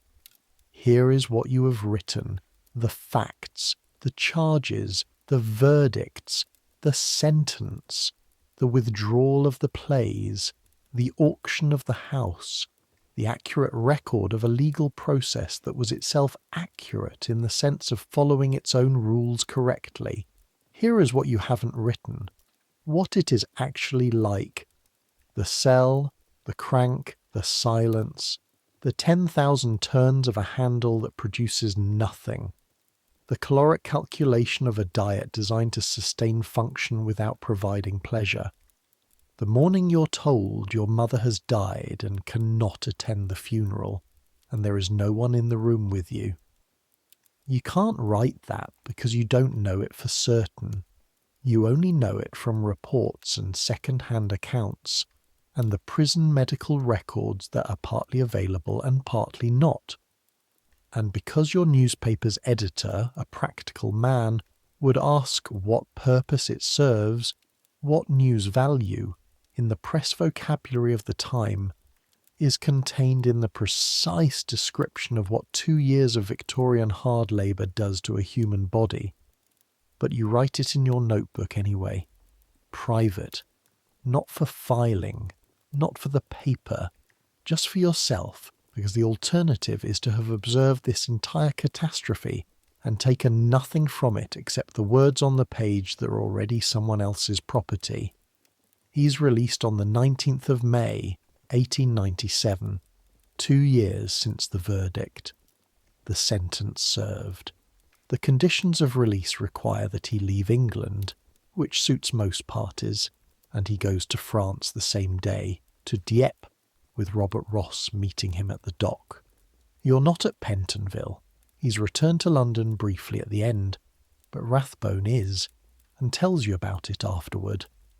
There was a small crowd, not large, some curious onlookers, a few reporters from other papers. He came out of the prison at 6 in the morning, wearing a borrowed suit, which fitted him poorly because he had lost so much weight that his own clothes, stored somewhere during the sentence, no longer fit. He got into a cab. He went to the station. He caught the boat train. He never came back to England. He went to France and took a different name, Sebastian Melmoth, the name of a doomed wanderer from an old Gothic novel, which is either an act of deep literary self-knowledge or an act of deep self-pity, and probably is both simultaneously. He was 42 years old. He looked, by the accounts of people who saw him in the first month of exile, like a man who had aged a decade in 2 years, which is physically what had happened. He wrote The Ballad of Reading Gaol, the poem about the trooper who murdered his wife, about the hanging in the yard, about what he had witnessed and not witnessed, about what it is to live in a building where a man is to be executed and to know the date in advance, and to have nothing to do with that knowledge except carry it around inside you. The poem is published in February of 1898 under the name C.3.3, which was his prison number, Cell Block C, Landing 3, Cell 3. The identity of the author is known immediately to anyone who wants to know it, which is everyone. The poem is extraordinary. You buy a copy at a bookshop on the Strand, they have it of course, because curiosity, if nothing else, ensures they have it, and read it on the omnibus home and then again in your room that night, under the gas lamp, your coat still on because the coal fire hasn't caught yet. Each man kills the thing he loves, the poem says. By each let this be heard. Some do it with a bitter look, some with a flattering word. The coward does it with a kiss, the brave man with a sword. You sit with this for a long time after the lamp is lit and the fire is going, and the sounds of Islington are outside your window, the particular sounds of a residential street late at night. Quiet but not silent, the way a city is never entirely silent. He's living in Paris now. He sits in cafes. He drinks. He sees old friends occasionally. Ross, who is loyal in ways that the people who weren't loyal find somewhat shaming by comparison. He tries to write, but the writing comes with difficulty. The machinery of his mind having been run through something it wasn't designed to be run through, and the output is intermittent. He's working on a play. It won't be finished. In 1898, his wife dies. Constance Wilde, who took the name Holland when the scandal broke, who took the children, Cyril and Vivian, the sons, and moved to Europe with them, who allowed a small allowance to be paid to Oscar from the estate, who came to see him once when he was in prison and never came again, not because she didn't care, but because the visit was more than she could manage, and the subsequent visits were something she couldn't find her way to, who died at the age of 39 in a clinic in Genoa after an operation that was meant to help her but did not. He travels to her grave afterward. To her, Genoa. He stands at the grave and then he goes back to Paris. He is not writing. He is drinking. He is sitting in the cafes that will give him credit. He is being recognised sometimes in the particular way that someone who was once extremely famous is recognised when they're no longer famous, with a slight hesitation, a second look, a checking of the impression against the memory. He's being helped by friends who can afford to help him, and ignored by people who can't afford the social risk of not ignoring him. He says to someone who writes it down, "I am dying beyond my means." He says, "I am in constant battle with my wallpaper, and one of us has to go." He is Oscar Wilde. The sentences keep coming. The surface of things keeps producing its particular elegance, even as the things underneath the surface are in a state of considerable disrepair. This is either heroic or terrible, and is probably both. On the 30th of November, 1900, Oscar Wilde dies of cerebral meningitis in a hotel room in Paris. He is 46 years old. The hotel is the Hotel d'Alsace on the Rue des Beaux-Arts. The room is small and not expensive. Robert Ross is there, and another friend, Reggie Turner. A priest is called. He is baptised Catholic on his deathbed, which was a wish he'd expressed before and had not been able to act on, and which is now acted on for him while he's unconscious, and which may or may not mean what it's meant to mean, but is done. And Ross ensures it's done, because Ross is the kind of person who does the thing you would have wanted regardless of the cost to himself. He dies at 2:10 in the afternoon. The November light through the window of the Hôtel d'Alsace, if there was any November light, would have been thin and grey, and absolutely consistent with a Paris November. He is buried at Bagneux, outside Paris. He's moved later, in 1909, to Père Lachaise, the famous cemetery in the 20th arrondissement of Paris, where a tomb is eventually commissioned from the sculptor Jacob Epstein, a massive stone monument with a winged figure in an Egyptian-influenced style that is unmistakably and unapologetically grand, which is the right choice, as anyone who has read 2 pages of Wilde would agree. You are 27 when he dies. You read about it in the paper the next morning. Another paper, not yours, they have a Paris correspondent who cables the news.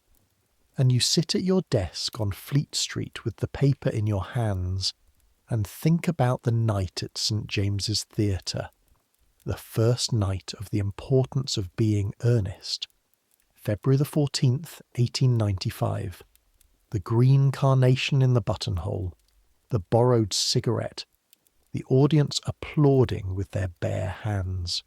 5 years and 9 months. From that night to this morning's paper, you are 27, and already you have covered things you didn't expect to have to understand at 27.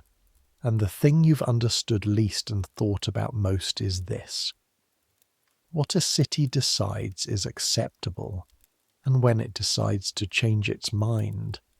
He was celebrated here, then he was destroyed here. The same people in many cases, the same newspapers, the same city that had decided he was the most brilliant man in England, decided with exactly the same thoroughness that he was the most unspeakable. And the question of which decision was correct, or whether either of them was correct, or whether correctness is even the right framework for thinking about what happened. You've been turning that over in your mind for 5 years, and you're not closer to an answer. The law was what it was. The Criminal Law Amendment Act of 1885, Section 11. 2 years hard labour.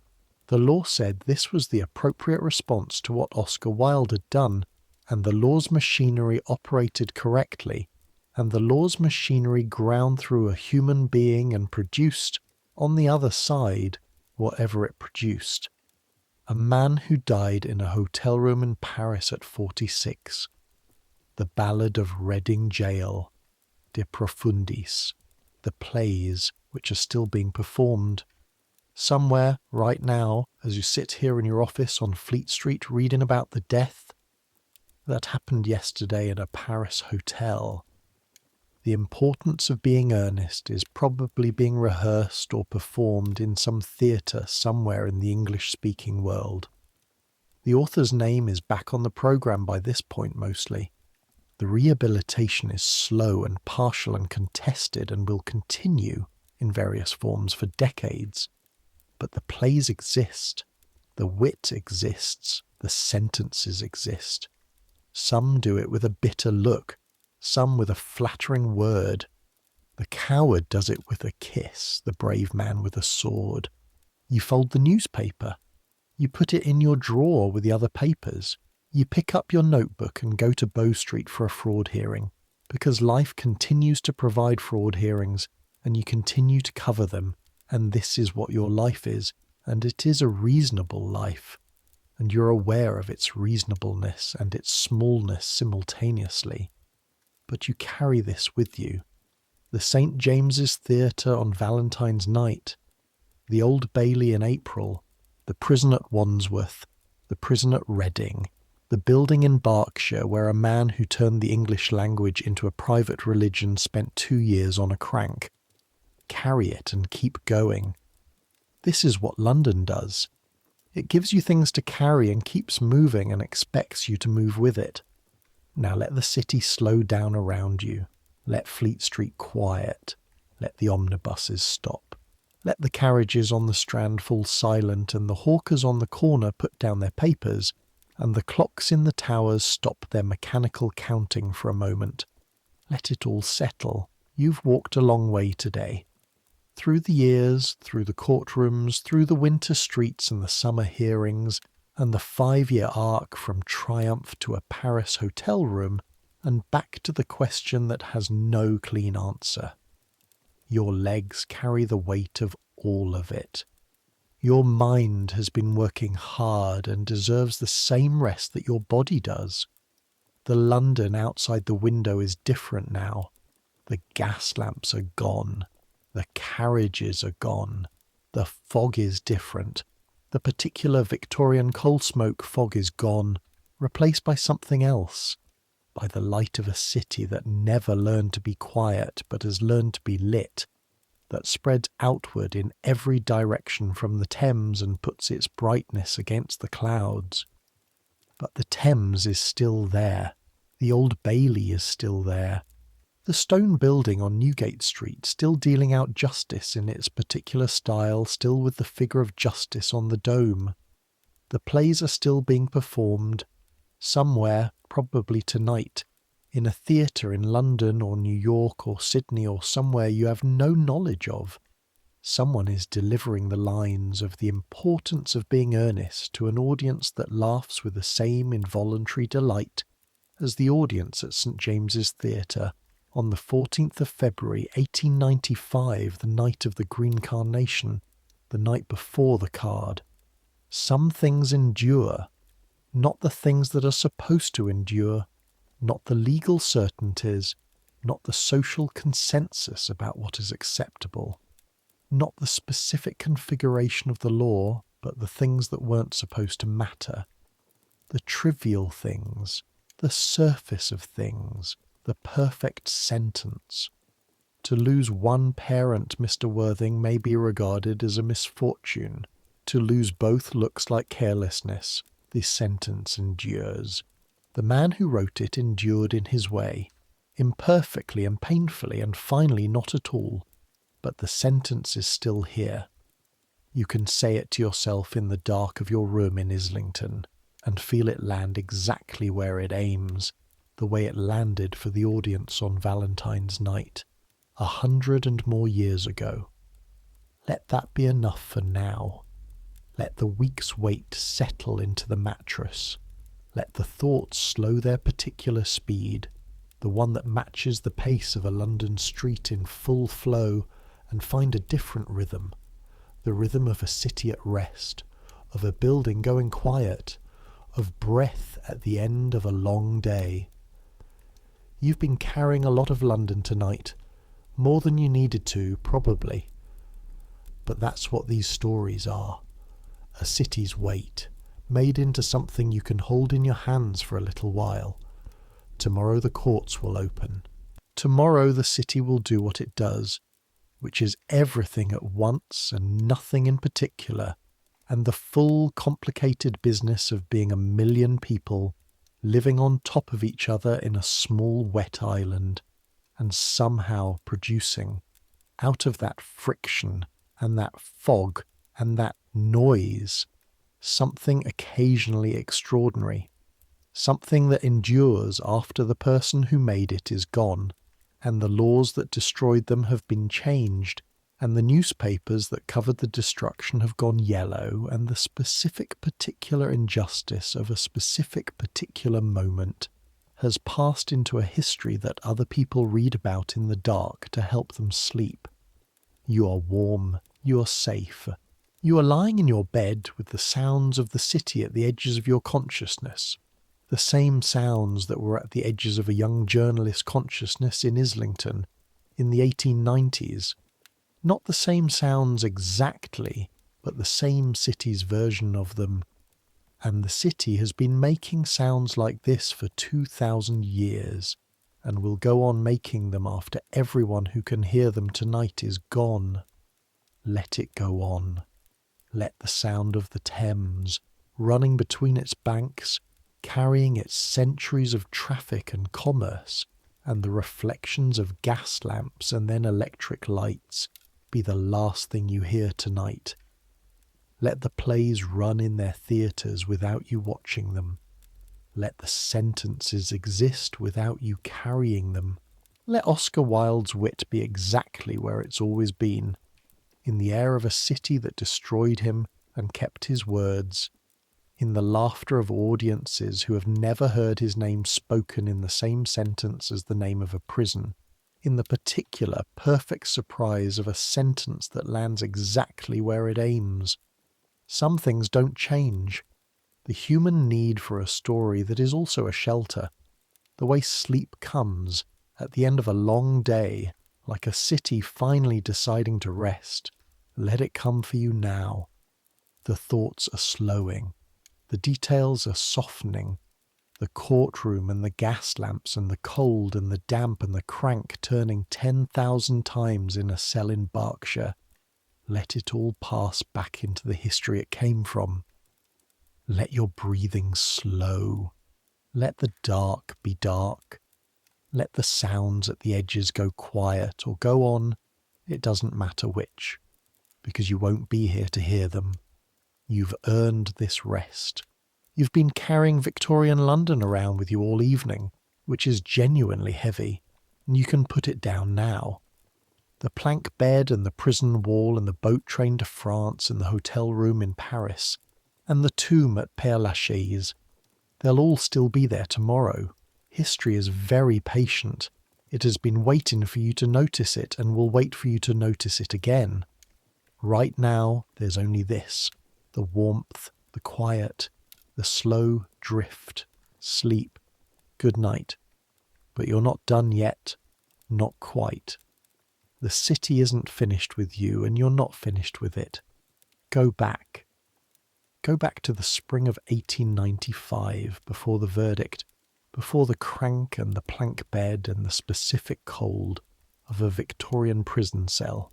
Go back to the weeks between the first trial ending in a hung jury and the second trial beginning. The 6 weeks in which Oscar Wilde exists in a peculiar suspension, out on bail, technically free, practically destroyed, moving through a city that has already made its decision about him, even though the legal machinery hasn't quite finished making its own. You cover those weeks from the outside, from the press gallery, from the pub with Rathbone, from the accumulated information of a young reporter trying to understand something that keeps slipping its category every time he thinks he has it fixed. But to understand what those weeks actually feel like, you have to put yourself somewhere specific. Not in the press gallery, in the street.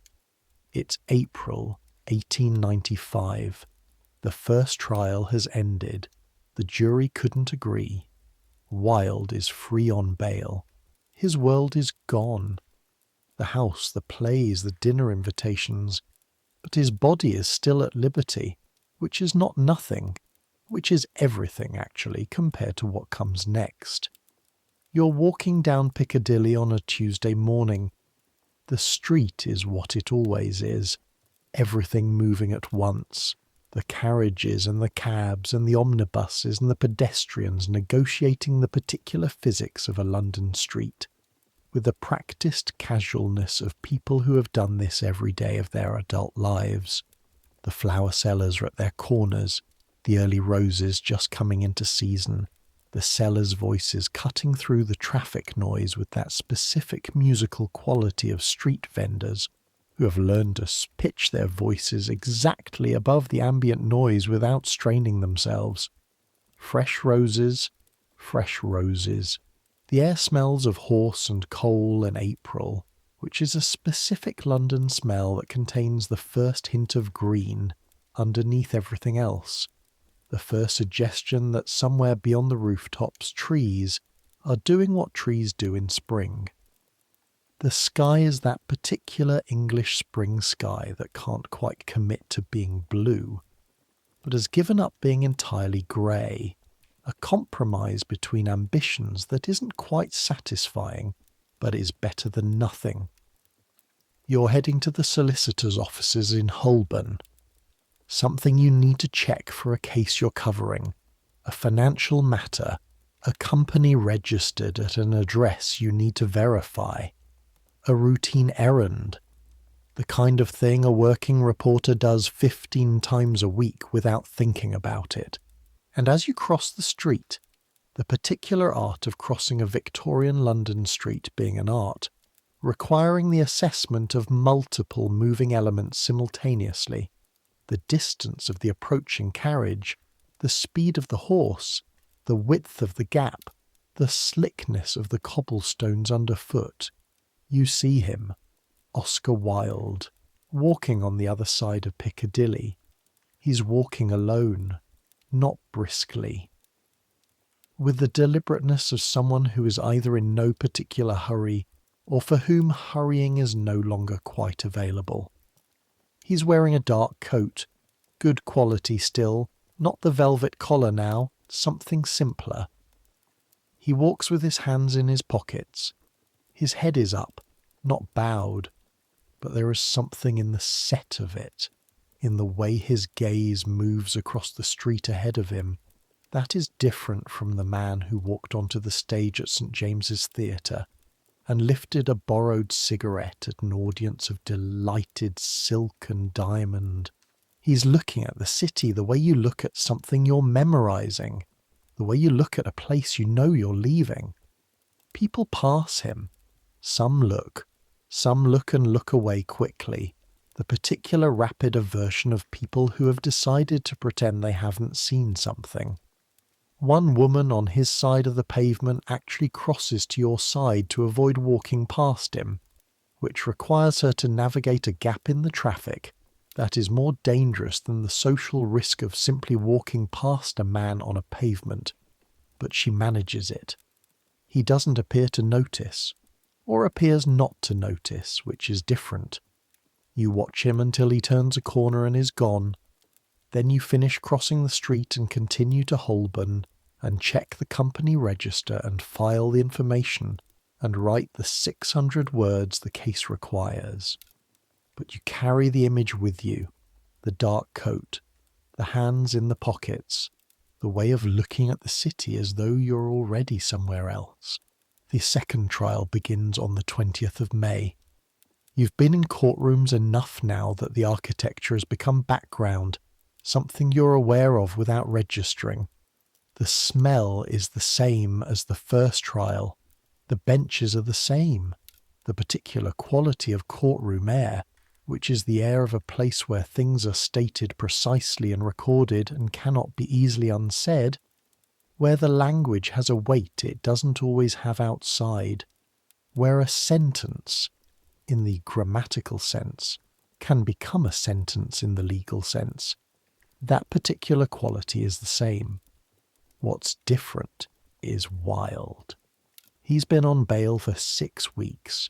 6 weeks of a city that doesn't want him in it, that has removed his plays from its stages and his books from its windows, and would, if it could figure out their mechanism, remove him from its streets as well. 6 weeks of sleeping somewhere that isn't his house because his house is gone, eating somewhere that isn't the Savoy, because the Savoy has made its own position clear, wearing clothes that are slightly wrong in some indefinable way, the way clothes are always slightly wrong when the context they were designed for no longer exists. He's thinner. Not dramatically, not in the visible way of advanced illness, but in the way that a man gets thinner when 6 weeks of anxiety have been doing the work that 6 months of ordinary living usually does. His face has sharpened. The broad, good-humoured expansiveness that photographs captured in his prime has begun to reorganise itself into something more angular, more defined by its bones. He still sits with the particular bearing. He still answers questions with the precision and occasionally the wit that is so deeply a part of his wiring that it continues to operate even when everything else is shutting down. But the performance has lost the quality of ease. It used to look effortless. Now you can see the effort. Edward Carson is not prosecuting this time. The Crown has deployed the Solicitor General, Frank Lockwood.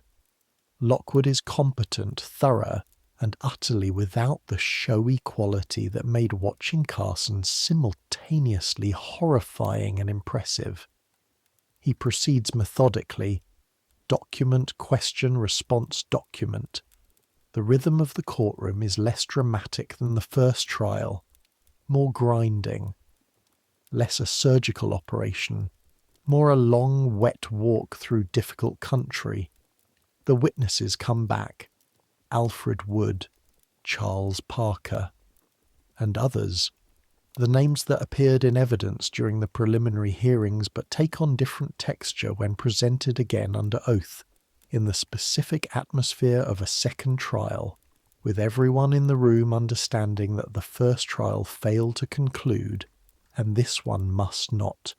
You watch the jury, 12 men in the jury box, men of sufficient property to qualify for jury service, which in 1895 means a particular demographic, men who own something, men who have interests in the continuation of the social order as currently arranged, men who wear their shirts with stiff collars and shave every morning and have opinions about the Criminal Law Amendment Act that they have not necessarily examined with any great care but hold with considerable firmness.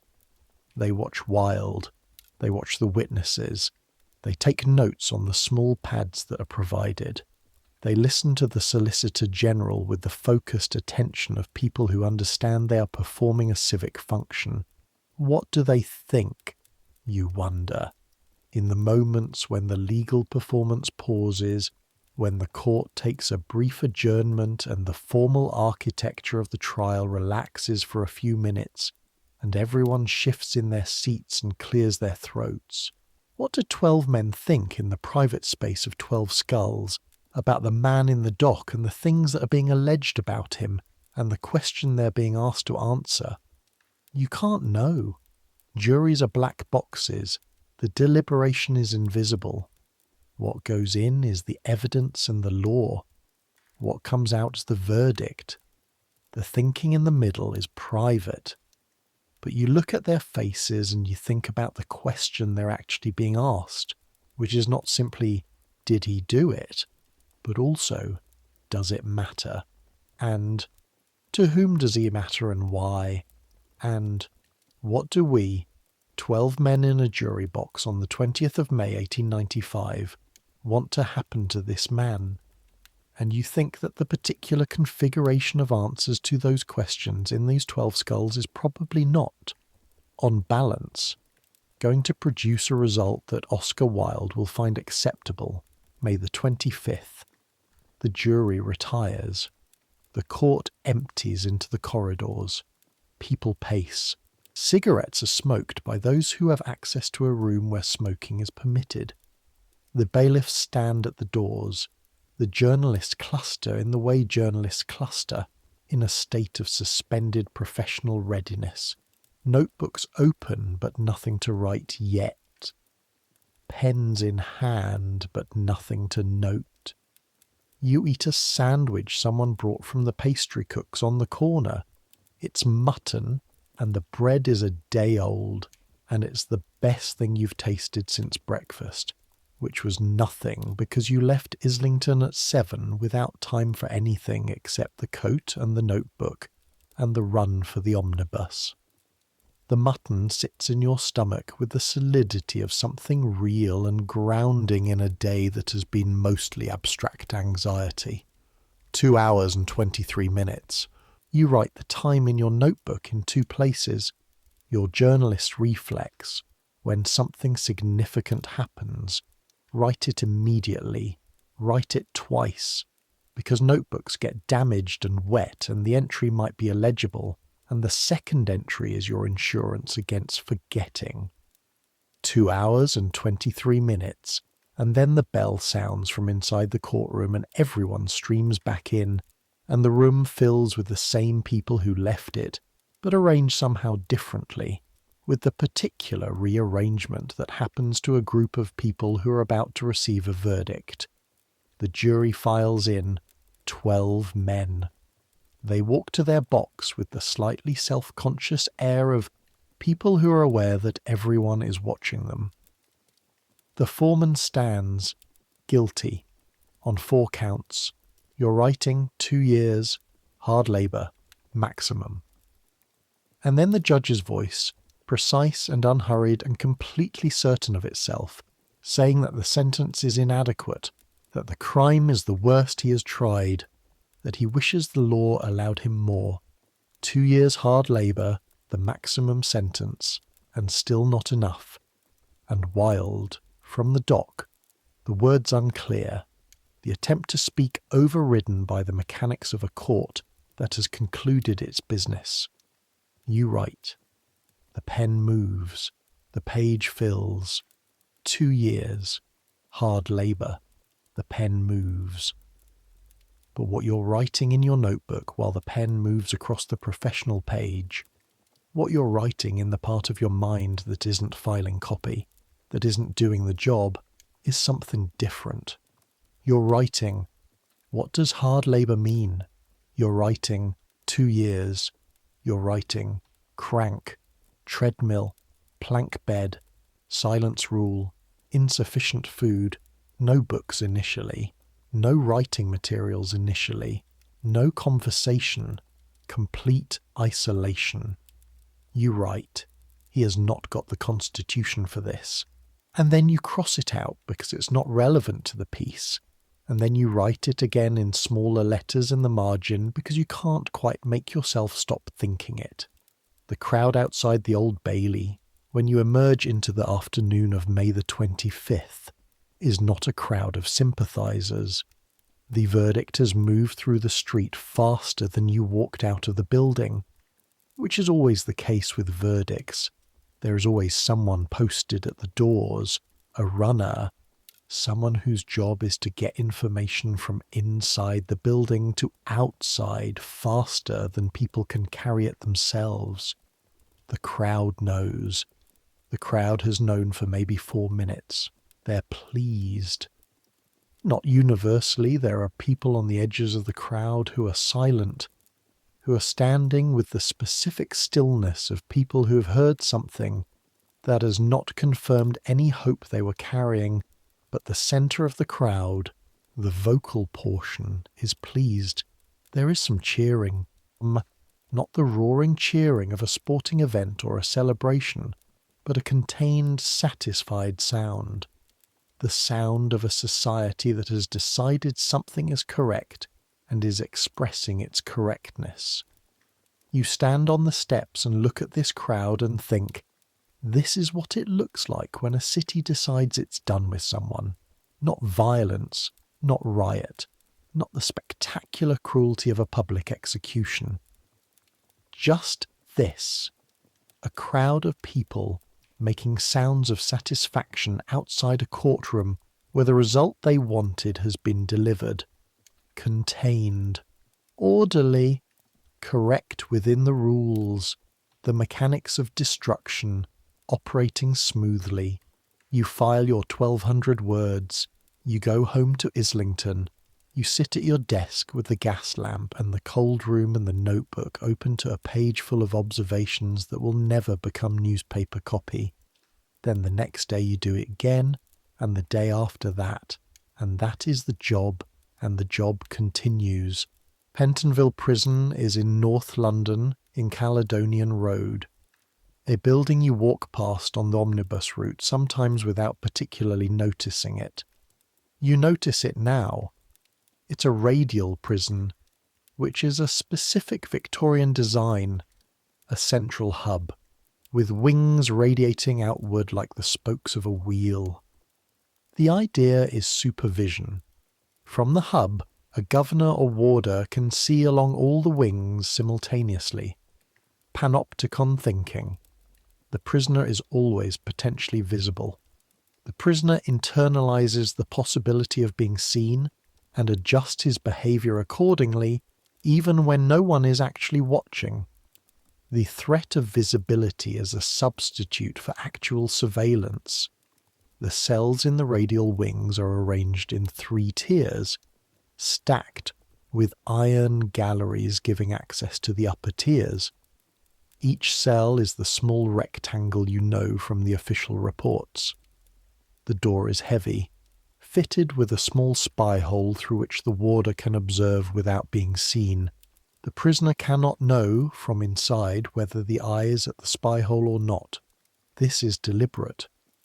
Oscar Wilde arrives at Pentonville on the evening of May the 25th, 1895. He is 40 years old. He is processed. Name, crime, sentence noted in the admissions register. His personal effects are taken. His clothes are taken. He is given prison uniform.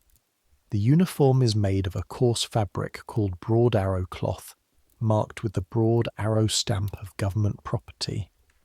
The stamp appears on convicts' uniforms, on prison equipment, on the specific visual vocabulary of Victorian institutional life, the broad arrow that says this belongs to the state, and so, by extension, does what's wearing it. He is given a number. He is C.3.3, cell block C, landing 3, cell 3. He is no longer Oscar Wilde in any officially recognised sense. He is a number in a register. The first weeks in Pentonville are the worst weeks he will have, which is notable because the weeks after those are also very bad. The separate system operates at full force in the early stage of a sentence. No communication with other prisoners, no letters out except the one permitted quarterly, no books except the Bible, no writing materials. The idea, again, is the Victorian reforming idea that isolation will produce reflection. What the Victorian reforming idea failed to adequately account for is that reflection without material is not purifying. It is simply what happens when a mind with nothing to process turns on itself. The treadmill at Pentonville. You get this from the medical reports and from accounts by prison reformers who managed to obtain access and write about what they found. The treadmill wheel is 6 feet in diameter, a wooden drum with steps fixed to the outer surface, placed in a long shed where multiple prisoners stand side by side, each at his own section of the wheel, separated by wooden dividers so no prisoner can see or speak to the prisoner beside him. You step onto a step. The wheel turns under your weight. You step again. You are, in effect, climbing stairs that go nowhere, a continuous staircase that returns you always to the same height, that uses the energy of your body to drive nothing, that produces no product, achieves no purpose, moves no grain and drains no water, and builds nothing. 20 minutes on, 5 minutes off, for a 6-hour session. The total ascent, by the calculations available in the records, is the equivalent of climbing 8 to 10,000 feet every day, 6 days a week. The effect on hands trained for writing, on a body softened by years of the best hotels and the best food, and the physical sedentary life of a writer, is calculable, and was calculated, and is in the medical records. The hands blister, and then the blisters harden. The back aches. The legs, after the first weeks, develop a specific quality of exhaustion that doesn't quite go away overnight, that accumulates, that adds each day's contribution to the total balance of what the body is carrying. The sleep is the sleep of exhaustion, but it's on a plank, a bare wooden plank, and the body that lies down on it in exhaustion rises from it in pain, and the two states compound each other until pain and exhaustion become the baseline rather than departures from it. The food. Stir about at 6. A pint of it, oatmeal and water, made to a regulation consistency that is thin enough to eat quickly, but thick enough to be technically food. At noon, a small quantity of meat sometimes, or bread. The portions are specified in the regulations with the precision of a scientific experiment, because they are, in a sense, a scientific experiment. What is the minimum caloric input required to sustain the physical output demanded by the treadmill and the crank, with a margin sufficient to ensure the prisoner does not develop a condition requiring medical intervention? The answer, reduced to daily rations, is enough to make you function, and not enough to make you comfortable, which is the precise intention. He loses weight. The prison doctor notes this at the monthly medical examinations, which are cursory, the doctor looking for the specific signs that indicate a prisoner is becoming a liability, rather than looking for the broader signs that indicate a prisoner is a human being in distress. Weight below a threshold is a medical concern. Weight above the threshold is within parameters. Oscar Wilde in Pentonville passes through several of these examinations, and the notes in the medical records describe a man losing weight and indicate that steps should be taken, and sometimes steps are taken, and sometimes they aren't quite, because the prison is full of people losing weight, and the doctor is one man dealing with several hundred prisoners, and the specific weight of C.3.3. is one data point among many. The ears, after a few months, develop a sensitivity to sound that is the specific sensitivity of a person who has been in silence long enough that sounds carry meanings they don't carry in ordinary life. Footsteps in the corridor, the warder's keys, the particular sequence of sounds that means it's time to rise, that it's time to go to the treadmill, that it's time to return to the cell, that it's the doctor's round, that it's Sunday. Sunday means chapel. Chapel means being in a room with other human beings, which is an overwhelming relief and an overwhelming strangeness simultaneously. Because by Sunday the silence has become so total that the sounds of other bodies existing in the same space, breathing, shifting weight, the small involuntary sounds of people who cannot quite be still even in chapel, these sounds hit you like music. Chapel in a Victorian prison is designed for the maximum of supervision and the minimum of communication. The prisoners sit in individual wooden stalls, high-sided boxes that prevent them from seeing or touching the prisoners adjacent to them. They can see the chaplain, and they can see the back of the stall in front of them, and that is the designed field of vision. The hymns are sung, the prayers are read, the chaplain speaks. No one looks at anyone, but being in a room where other human beings are breathing, that alone. You think about this, and what it means for a man whose entire sense of himself was constructed through language and through the presence of other people. The conversationalist supreme, the man who used wit as a form of breathing, for whom an audience was not a luxury, but a necessity of function. That man in a wooden stall in a prison chapel, listening to the sound of other prisoners breathing and finding in that sound the nearest thing to comfort available in this particular world. There's an account, not entirely reliable but consistent with others, of Wilde during his time at Pentonville being observed by a visitor, one of the prison reformers allowed occasional access, a woman named Lady Queensberry, which is bitterly ironic given her relation to the man who initiated the whole chain of events, though this Lady Queensberry is Bosey's mother, not Queensberry himself, and her visit is an act of conscience and compassion rather than calculation. She reports finding him much changed. She reports that he seemed to be trying very hard to maintain some version of himself, but that the effort was visible in a way it had never been visible before, when the performance was effortless because the context supported it. The performance was the only self he had, and performing in a prison cell, alone for no audience, with a plank and a bucket and a Bible for company, is a different kind of art than performing in the dining room at the Savoy. He applies through his solicitor for access to books. The rules allow this eventually as a privilege that accumulates over time with good behaviour. Good behaviour in a Victorian prison is a specific technical designation. Compliance with regulations, completion of required labour quotas, no infractions of the silence rule or the other rules. Oscar Wilde, for all the chaos of his external life, appears to have managed good behaviour in the technical sense with reasonable success because the books begin to arrive. Not immediately, not lavishly, but they come. Works approved by the prison authorities, which means nothing too obviously subversive, but within those limits, eventually something.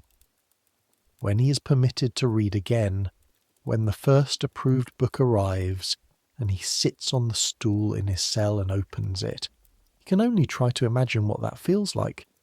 Not pleasure, not exactly, not at first. Something more fundamental than pleasure. Proof that language still exists outside his own skull. Proof that someone made something out of words that isn't a regulation or a warden's instruction. proof that the world he came from is still there in some form, that it's accessible, that the wall between him and it is thick but not infinite. He reads everything he can get. In the accounts, the prison chaplain, a man named Mr. Friend, which is also ironic, becomes something of an ally, finding ways within the rules to provide access to texts that a prisoner in the early stage of a sentence would not normally have. Dante, the New Testament in Greek, which is not the approved English Bible, but which the chaplain finds a way to sanction as essentially religious in character. Eventually Augustine, eventually other things. And then, when the writing materials come, later, harder to arrange, requiring more specific authorization, the letter begins. The letter to Bossi, De Profundis. You need to understand what it takes to write 50,000 words in a prison cell with the materials available in Reading Gaol in 1896 and 17. The paper is official prison paper, the kind used for official prison correspondence, ruled with the printed form of the prison at the top. Each sheet is signed out and signed in. He's given 20 sheets at a time, and when he fills them, which happens quickly, because the handwriting is necessarily small and the sheets not large, he hands them back and receives another 20. The completed sheets are not available to him again. They're held by the governor. He cannot revise.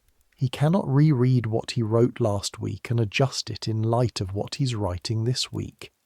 He writes forward only, always forward, in the knowledge that the pages behind him are inaccessible. This is not a small thing. Writing 50,000 words in a single continuous forward direction, without revision, without the ability to look back and see the shape of what you've already made, requires holding the entire structure in your head simultaneously. It requires the same faculty that allows an architect to walk through a building that doesn't exist yet, that allows a composer to hear the whole symphony before the first note is played, to do this while on a reduced diet and inadequate sleep and 2 years into an experience that has been systematically reducing the available cognitive resources. This is what the letter required. And what did he write? You know, eventually, because Robert Ross, steady, loyal, indispensable Ross, secures the manuscript after Wilde's release, and it's eventually published, or parts of it are, in 1905, 5 years after Wilde's death. You read those parts when they come out, and the parts you don't have access to you'll piece together from other accounts.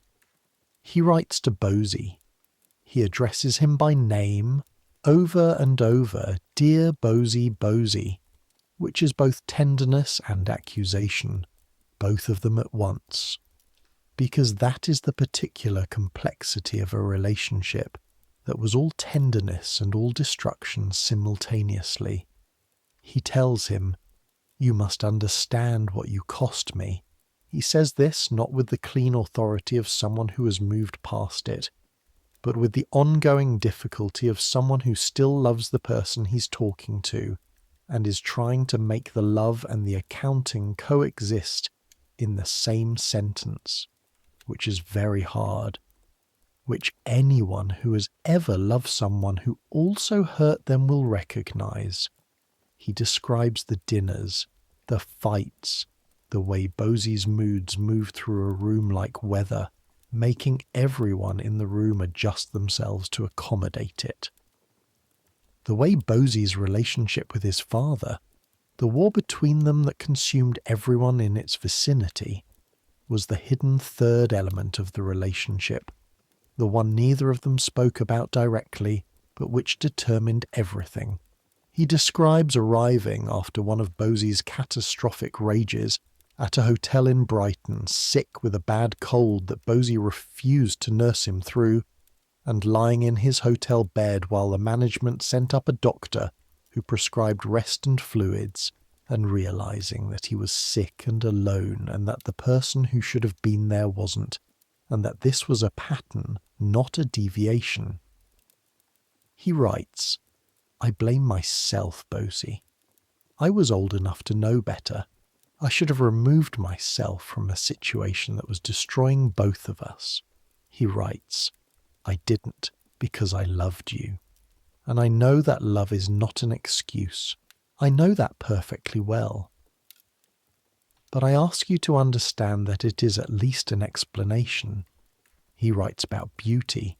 He writes about his philosophy of pleasure, the idea that shaped his whole adult life, that the beautiful is its own justification, that the surface of things is the only thing accessible to us, and therefore the surface of things is where we should focus our attention and our artistry. He writes about how this philosophy failed him, how the love of pleasure, taken to its logical extension, becomes the inability to recognize the moment when pleasure becomes self-destruction. He writes, "I had pleasures that were too much. I lived extravagantly. I spent money that was not mine to spend. I entertained at a level that required more than I had. I ignored warnings that I was overextended. I did not take care of myself or of the people who depended on me in the ways I should have." He writes, "And none of this is why I am here. I am here because the law says I am criminal, and the law is wrong. But I am also here because I walked into the trap myself. That is also true." He writes about Christ. This is the passage that most surprises readers when De Profundis is eventually published, because it is not what anyone expects from Oscar Wilde. He has always been read as ironic, as surface, as the man who said that sincerity is the worst vice. And here he is, in Reading Gaol, writing about Christ with the earnestness of someone who has had everything ironic stripped away and is left with what remains underneath.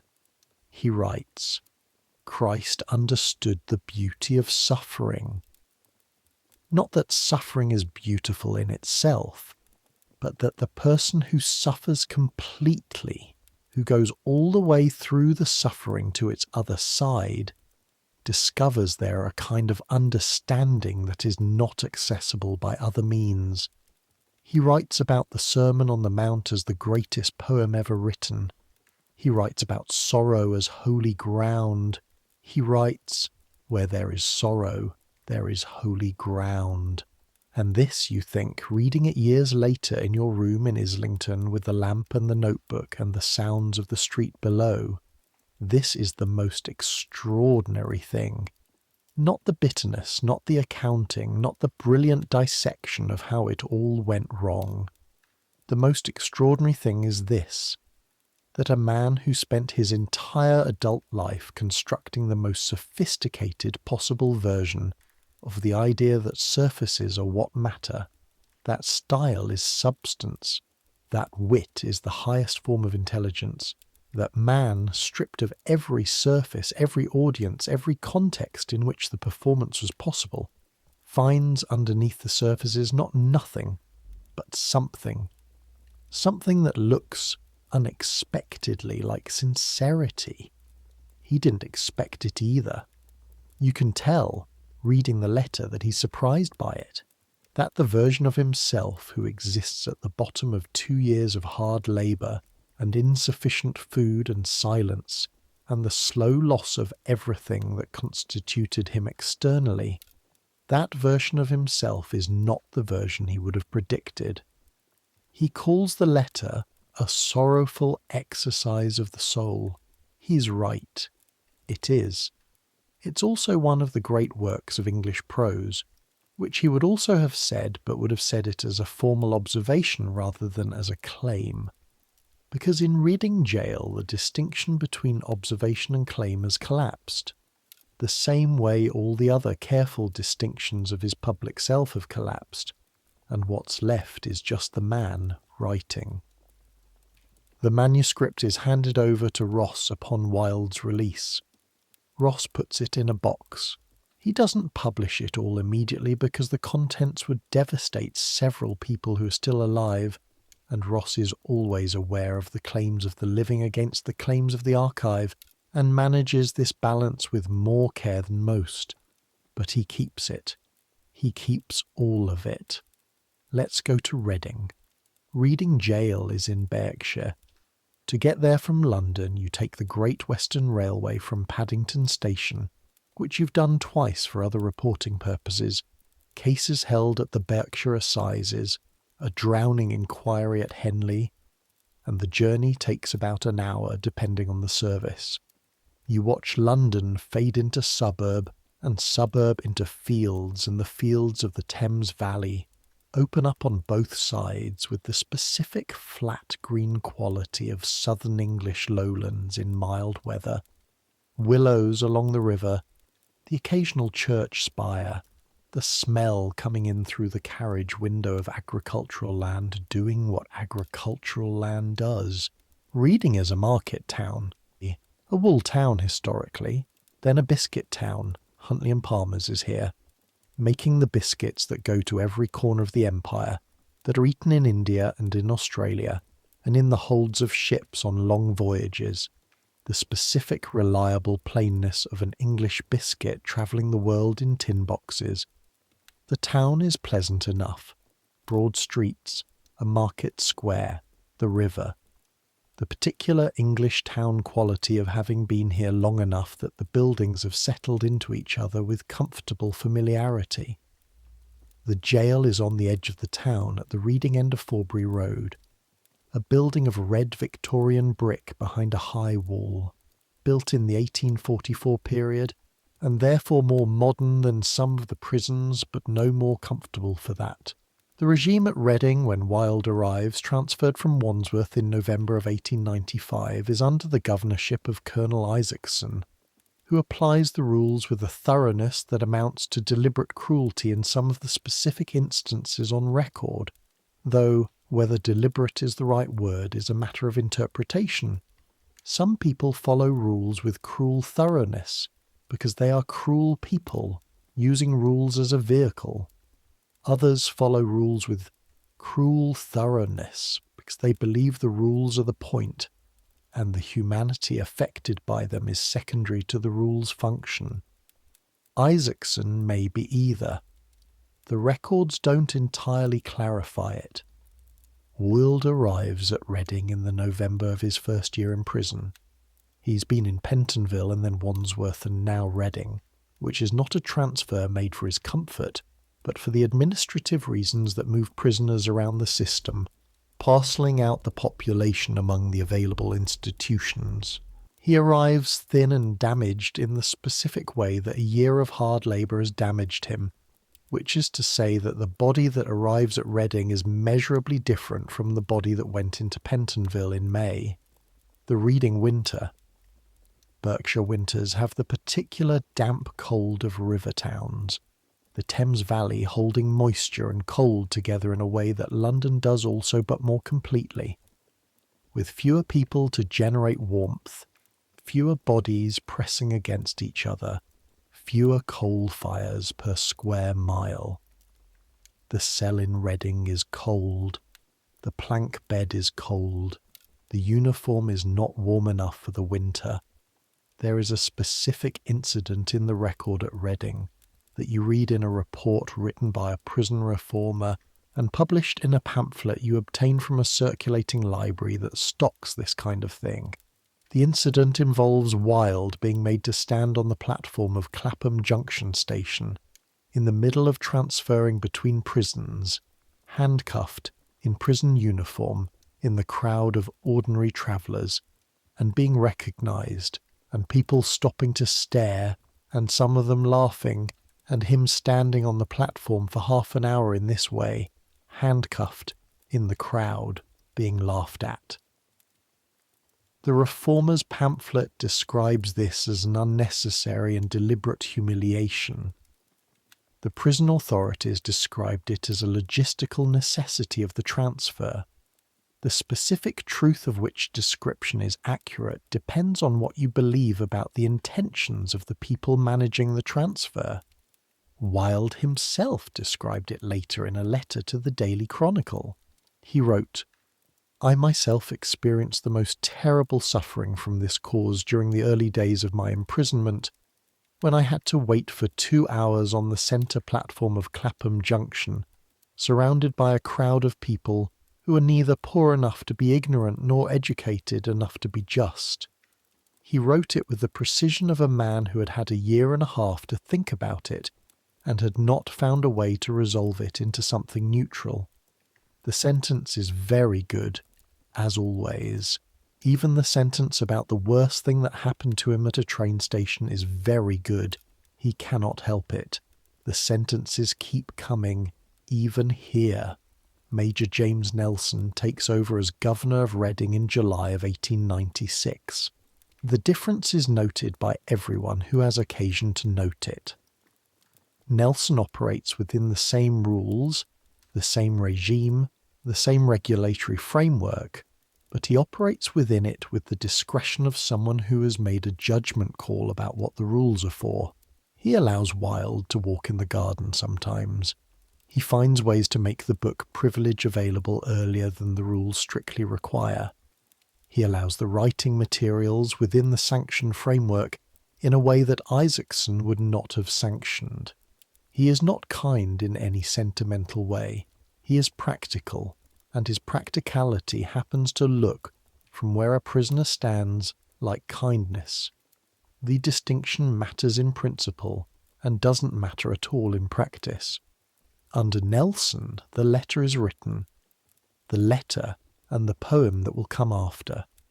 The prisoner in the cell adjacent to Wilde's is a young soldier, Charles Thomas Wooldridge, trooper of the Royal Horse Guards. He murdered his wife, Laura Ellen Wooldridge, on the 29th of March, 1896, in Clewer near Windsor. He cut her throat with a razor. He turned himself in. He was tried, convicted, sentenced to death. He arrived at Reading Gaol to await execution. He and Wilde are adjacent. Whether they spoke is not entirely clear in the records. What is clear is that Wilde knew who was in the next cell and knew why, and knew what was going to happen on the 7th of July. In a prison operating a silence regime, this knowledge travels through walls and through the small sounds of a living building, through the fact that the prisoner in the next cell is still eating, and then one day isn't, through the warder's behaviour on the morning of the execution, through the changed quality of the silence in the wing that comes after a hanging. On the 7th of July, 1896, at 8 in the morning, Charles Thomas Wooldridge is hanged in the yard of Reading Gaol. The yard is perhaps 20 yards from the cell block. If you're standing at the correct angle at the correct moment and the window is in the right position, you might see, or you might hear, or you might simply know, because you know the date and the time, and you have heard the sounds of the building in the hours before, and you know that the sounds at 8 and the sounds at 8:01 are different. What Wilde heard, exactly, is not recorded. What he understood exactly is not recorded. What the hanging of a young soldier who murdered his wife did to the mind of a man who had spent 13 months in the same building, who had his own relationship with what the law decides is criminal, who was sleeping or attempting to sleep on the other side of a wall from a man awaiting execution, this is not a thing that records can contain. It becomes the poem. 2 years later, after his release, after Dieppe, after Berneval-sur-Mer, after Paris, he writes it. Not immediately. First he sits in France and tries to recover, tries to reassemble something from the pieces, tries to find out whether the person who walked out of Reading Gaol on the 19th of May, 1897, is a person capable of making anything. He is. The poem is the evidence. The Ballad of Reading Gaol, published February 1898. I never saw a man who looked with such a wistful eye upon that little tent of blue which prisoners call the sky. You buy it, as I said, at the bookshop on the Strand, the C.3.3. on the cover, the price 1 shilling. The physical object in your hands is thin, A pamphlet, really, not a book in the substantial sense. You hold it on the omnibus home and begin to read before you've sat down properly, and a man in a bowler hat glares at you for nearly sitting on him, and you apologise and sit down and keep reading. And the wild regrets and the bloody sweats, none knew so well as I. For he who lives more lives than one, more deaths than one must die. You read the whole poem in one sitting. In your room, the gas lamp turned up, the coat still on, the fire not lit. You read it twice. The second time more slowly, letting each stanza settle before going to the next. Yet each man kills the thing he loves, by each let this be heard. Some do it with a bitter look, some with a flattering word. The coward does it with a kiss, the brave man with a sword. You sit for a while after the second reading. Outside, Islington is being Islington, the residential quiet of a weekday evening, the light from the gas lamps on the pavement, the occasional sound of a cart, someone's window lit against the dark. He did this. In prison. With what was left of him after 2 years of that, he wrote this. You put the pamphlet on your desk next to the file you've been keeping, the accumulated paper record of the disaster, the trial reports, the newspaper cuttings, the prison medical statistics from the Reformer's pamphlet, Lady Jane Wilde's death notice torn from the Times. Now the poem. The file is thicker than you expected. Things accumulate. More than 2 years of accumulation. More than 2 years of watching something happen that you couldn't stop and couldn't entirely understand and couldn't stop thinking about. After the poem, after the months in France where he tries to write and sometimes can and sometimes can't after the move to Paris, after the small rooms in the small hotels and the credit extended by cafes and the friends who come and the friends who don't, after the daily erosion of the last year of his life, after all of this he dies. You've covered the death already from the newspaper report.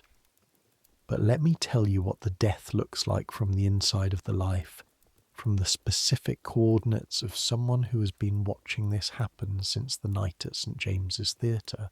He is dying of cerebral meningitis. The cause connects to, or is complicated by, an ear infection that was caused or worsened by a fall in Reading Gaol. He fainted in the prison chapel, possibly from the weakness and insufficient nutrition of 20 months in prison, and struck his right ear on the floor, and the ear was never properly treated, and the infection that resulted persisted and worsened over the years of exile and eventually worked its way inward. In the last weeks, Robert Ross is with him daily. Reggie Turner is with him. Others come and go. He is in and out of consciousness. When he is conscious, he is sometimes lucid and sometimes not. The accounts from Ross, in letters he wrote in the days after the death, describe the last days with the specific, careful detail of someone who knows they are the primary witness to a historically significant event and has the presence of mind, even in grief, to write it down. On the 30th of November 1900 at 2:10 in the afternoon the breathing stops. Ross is in the room, Turner is in the room, the priest who had baptised him is by some accounts nearby. The room at the Hôtel d'Alsace is small, as I've said. Not the Savoy, not the great rooms, a small room in a modest hotel on a narrow street in Paris. He is 46 years old.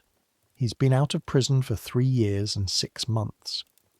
In those 3 years and 6 months he has written 1 poem and a handful of letters and the fragments of a play that will remain unfinished, and a considerable volume of thought and conversation that other people wrote down because he could not always manage it himself. He is buried at Bagneux. In 1909 he has moved to Père Lachaise. The Epstein tomb, the massive angel, the Egyptian influences, the scale that Wilde himself would have approved, goes up in 1912. He would have had strong opinions about the sculpture, probably positive ones, because it is genuinely excellent in the grand public gesture way that suits his own grand public gestures. The tomb at Père Lachaise becomes, over the decades, a place of pilgrimage. People come from everywhere. They leave flowers. They leave letters. For many years there was a tradition of leaving lipstick kisses on the stone, a practice eventually stopped by conservationists concerned about the chemical damage of accumulated lip colour to carved limestone, which Wilde would also have had strong opinions about, probably involving a remark about the particular irony of beauty being destructive. The plays keep running. This is the thing. The plays keep running. Every year, somewhere, the importance of being earnest. Lady Windermere's fan, an ideal husband, a woman of no importance. The wit that the first night audience at St. James's Theatre found so delightful continues to find new audiences who find it equally delightful and who come to it without the weight of knowing what happened to the man who wrote it, or who come to it with that weight and find that it doesn't diminish the delight, that the delight is in fact larger for knowing the context, that the knowledge that these sentences were written by a man who was about to be destroyed by the society they so perfectly describe gives them an additional dimension, a layer underneath the surface that Oscar Wilde, who loved surfaces, would perhaps have found fitting. The Criminal Law Amendment Act of 1885, Section 11, the law that made Wilde a criminal. It was repealed in 1967, 72 years after the trial. The Sexual Offences Act of 1967 decriminalised consensual acts between adult men in private. In England and Wales, Scotland followed separately. Northern Ireland followed separately. 72 years after a man was sentenced to 2 years hard labour for what the law called gross indecency, the law decided it had been wrong.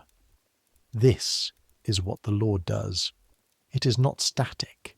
It is not the permanent expression of permanent truth.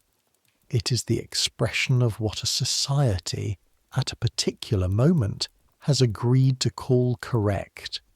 And societies change what they agree to call correct, sometimes quickly, sometimes over generations, sometimes too late for the people who are destroyed by the previous agreement. He cannot be given his 2 years back. He cannot be given his house, his plays, his mother's funeral, his children. He cannot be given the book he might have written if reading Gaol hadn't happened, the great novel that might have come after the plays, the work of a 50-year-old mind at full capacity. All of that is gone and staying gone, but the sentences remain. That's the particular revenge of a writer, the thing that makes the destruction less complete than the destroyers intended. The sentences remain. Every audience that laughs at the importance of being earnest is an audience that was wrong about what the law decided was most important. Every reader who holds De Profundis is holding the evidence that what a city decided to silence kept speaking anyway. To lose one parent, Mr. Worthing, may be regarded as a misfortune. To lose both looks like carelessness. The sentence lands. It always lands. In a theatre in 1895, and in a theatre tonight, and in someone's head on the omnibus home, and in a school classroom where a teacher reads it to students who have no idea yet why it's funny.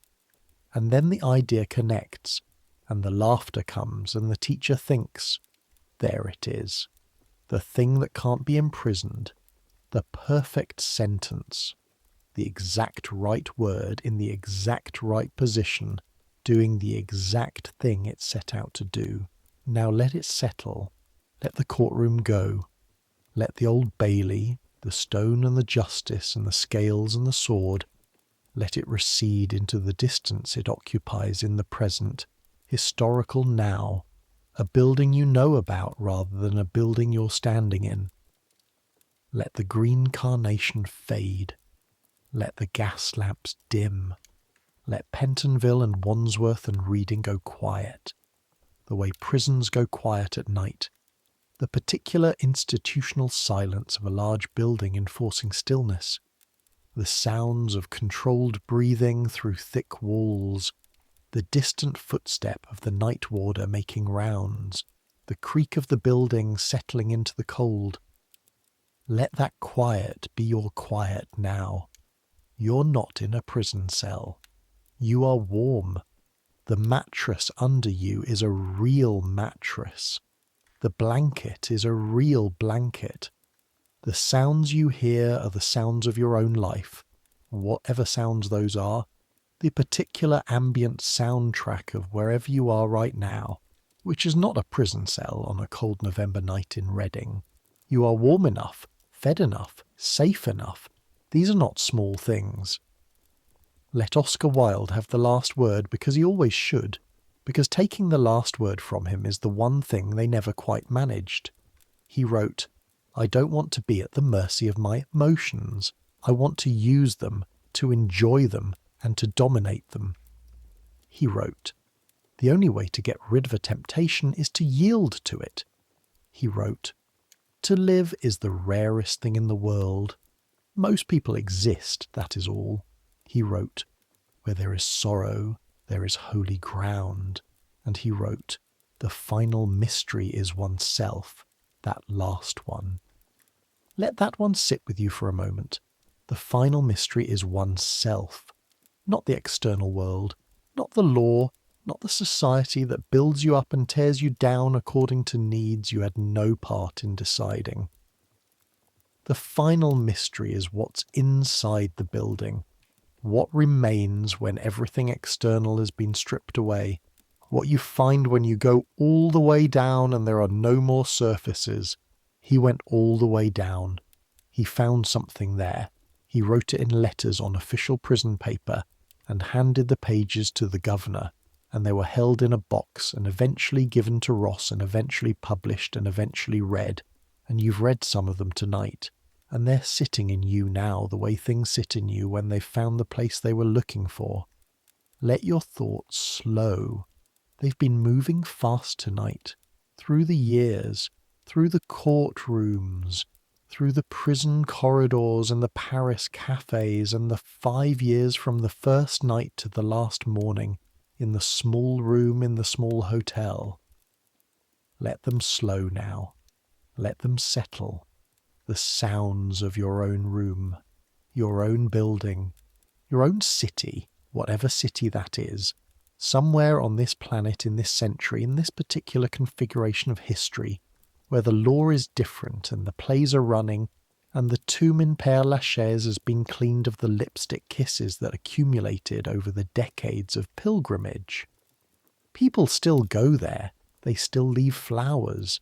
They still read the inscription, the lines from the ballad of Reading Gaol carved into the stone, and alien tears will fill for him pity's long broken urn. For his mourners will be outcast men, and outcasts always mourn. The stone takes the weather, the Paris weather, which is the particular grey gold weather of a northern European city that chose beauty as its primary project and has maintained the commitment across centuries. Rain and sun, and the particular light of the Ile-de-France that painters have been trying to capture for 200 years. The stone takes all of it. The plays take the audiences. And whatever was in the letter, this sorrowful exercise of the soul, the thing written forward only in a cell in Reading on official prison paper, in the knowledge that the pages already written were inaccessible behind him, whatever was in the letter takes the dark and holds it. That's what writing is for. That's what it's always been for. Not for the writer, but for whoever comes after, Whoever sits in a room in another century and holds the book or the pamphlet or the newspaper clipping or the copy of the poem and finds in it a mind that had been there before them, that had gone all the way through something and left a record. He went all the way through. He left a record. You've been carrying it tonight. Now put it down. Not away, not permanently, but down. The way you put something down at the end of a long walk gently so you can pick it up again. Let your breathing be the only thing you're aware of right now. In and out. The simplest thing. The thing the body does whether you instruct it to or not. The autonomous kindness of a body that keeps breathing regardless of what the mind is doing, that keeps you alive through sleep and through the hours when you're least capable of participating in your own continuation. In and out. The sounds of the city at night. Less than before. The city is still there, it's always there. The city doesn't sleep, not entirely, not ever, but it quiets, and the quiet has its own quality. The particular late-night register of a place that is resting without stopping, that is managing the essential business of continuation in a lower gear. Somewhere, someone else is awake right now. Someone is finishing a shift. Someone is starting one. Someone is sitting in a kitchen in the quiet hours, holding something warm, looking at nothing, thinking about nothing, just being awake in the way you sometimes have to be awake before you can be asleep. And somewhere very far from here, in the 20th arrondissement of Paris, in the Père-Lachaise cemetery, the Epstein tomb stands in the dark and the November stone is cold and the angel is carved and permanent and the inscription is there and the flowers people left this week are on the ground at the base and the stars above the cemetery are the same stars that were above Reading Gaol in 1896. On the night a trooper of the Royal Horse Guards was carried to what he deserved, or what the law said he deserved, or whatever the truth was in that particular case. And the stars were above St. James's Theatre on Valentine's night in 1895, when a man walked onto a stage with a cigarette and a green carnation and looked at the audience that had just spent 2 hours loving what he made, and smiled and bowed. The same stars, the same sky, the thing that doesn't change when everything else does. Let the sky be what you're looking at now. Whatever version of sky is available to you, whether it's full dark and you can see the stars, or whether the cloud is thick and the city light is bouncing off it, making the sky pale and ambient and orange at the edges. Whatever sky's there, it's enough. Whatever sky is there is enough. And this moment, this particular configuration of you and the dark and the warmth and the sounds of a world that keeps going regardless. You've been somewhere tonight. You've been in 1895 and 1896 and 1900 and back again. The particular time travel of a story well told.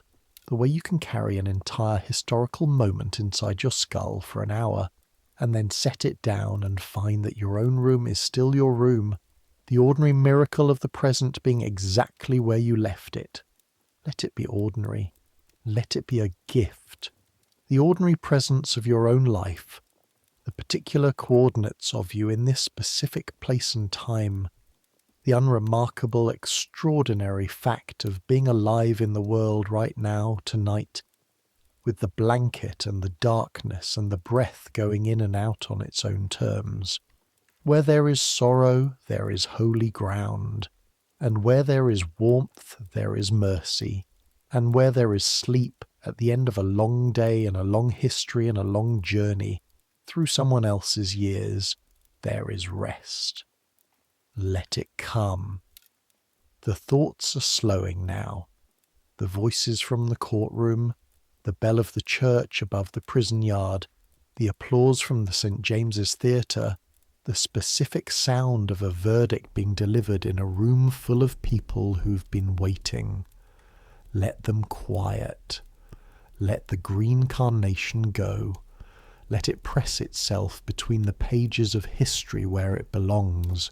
Let the sentence, the grammatical one, the perfect one, the one that still lands exactly where it aims after 130 years, let it be the last thing, not a question, not an ending, just the sentence, existing as it always has, and then let even that go. The final mystery is oneself, and the final thing is this: the slow breathing, the dark, the warmth, the particular mercy of a mind that finally agrees to stop performing itself for one night and simply be, sleep, good night,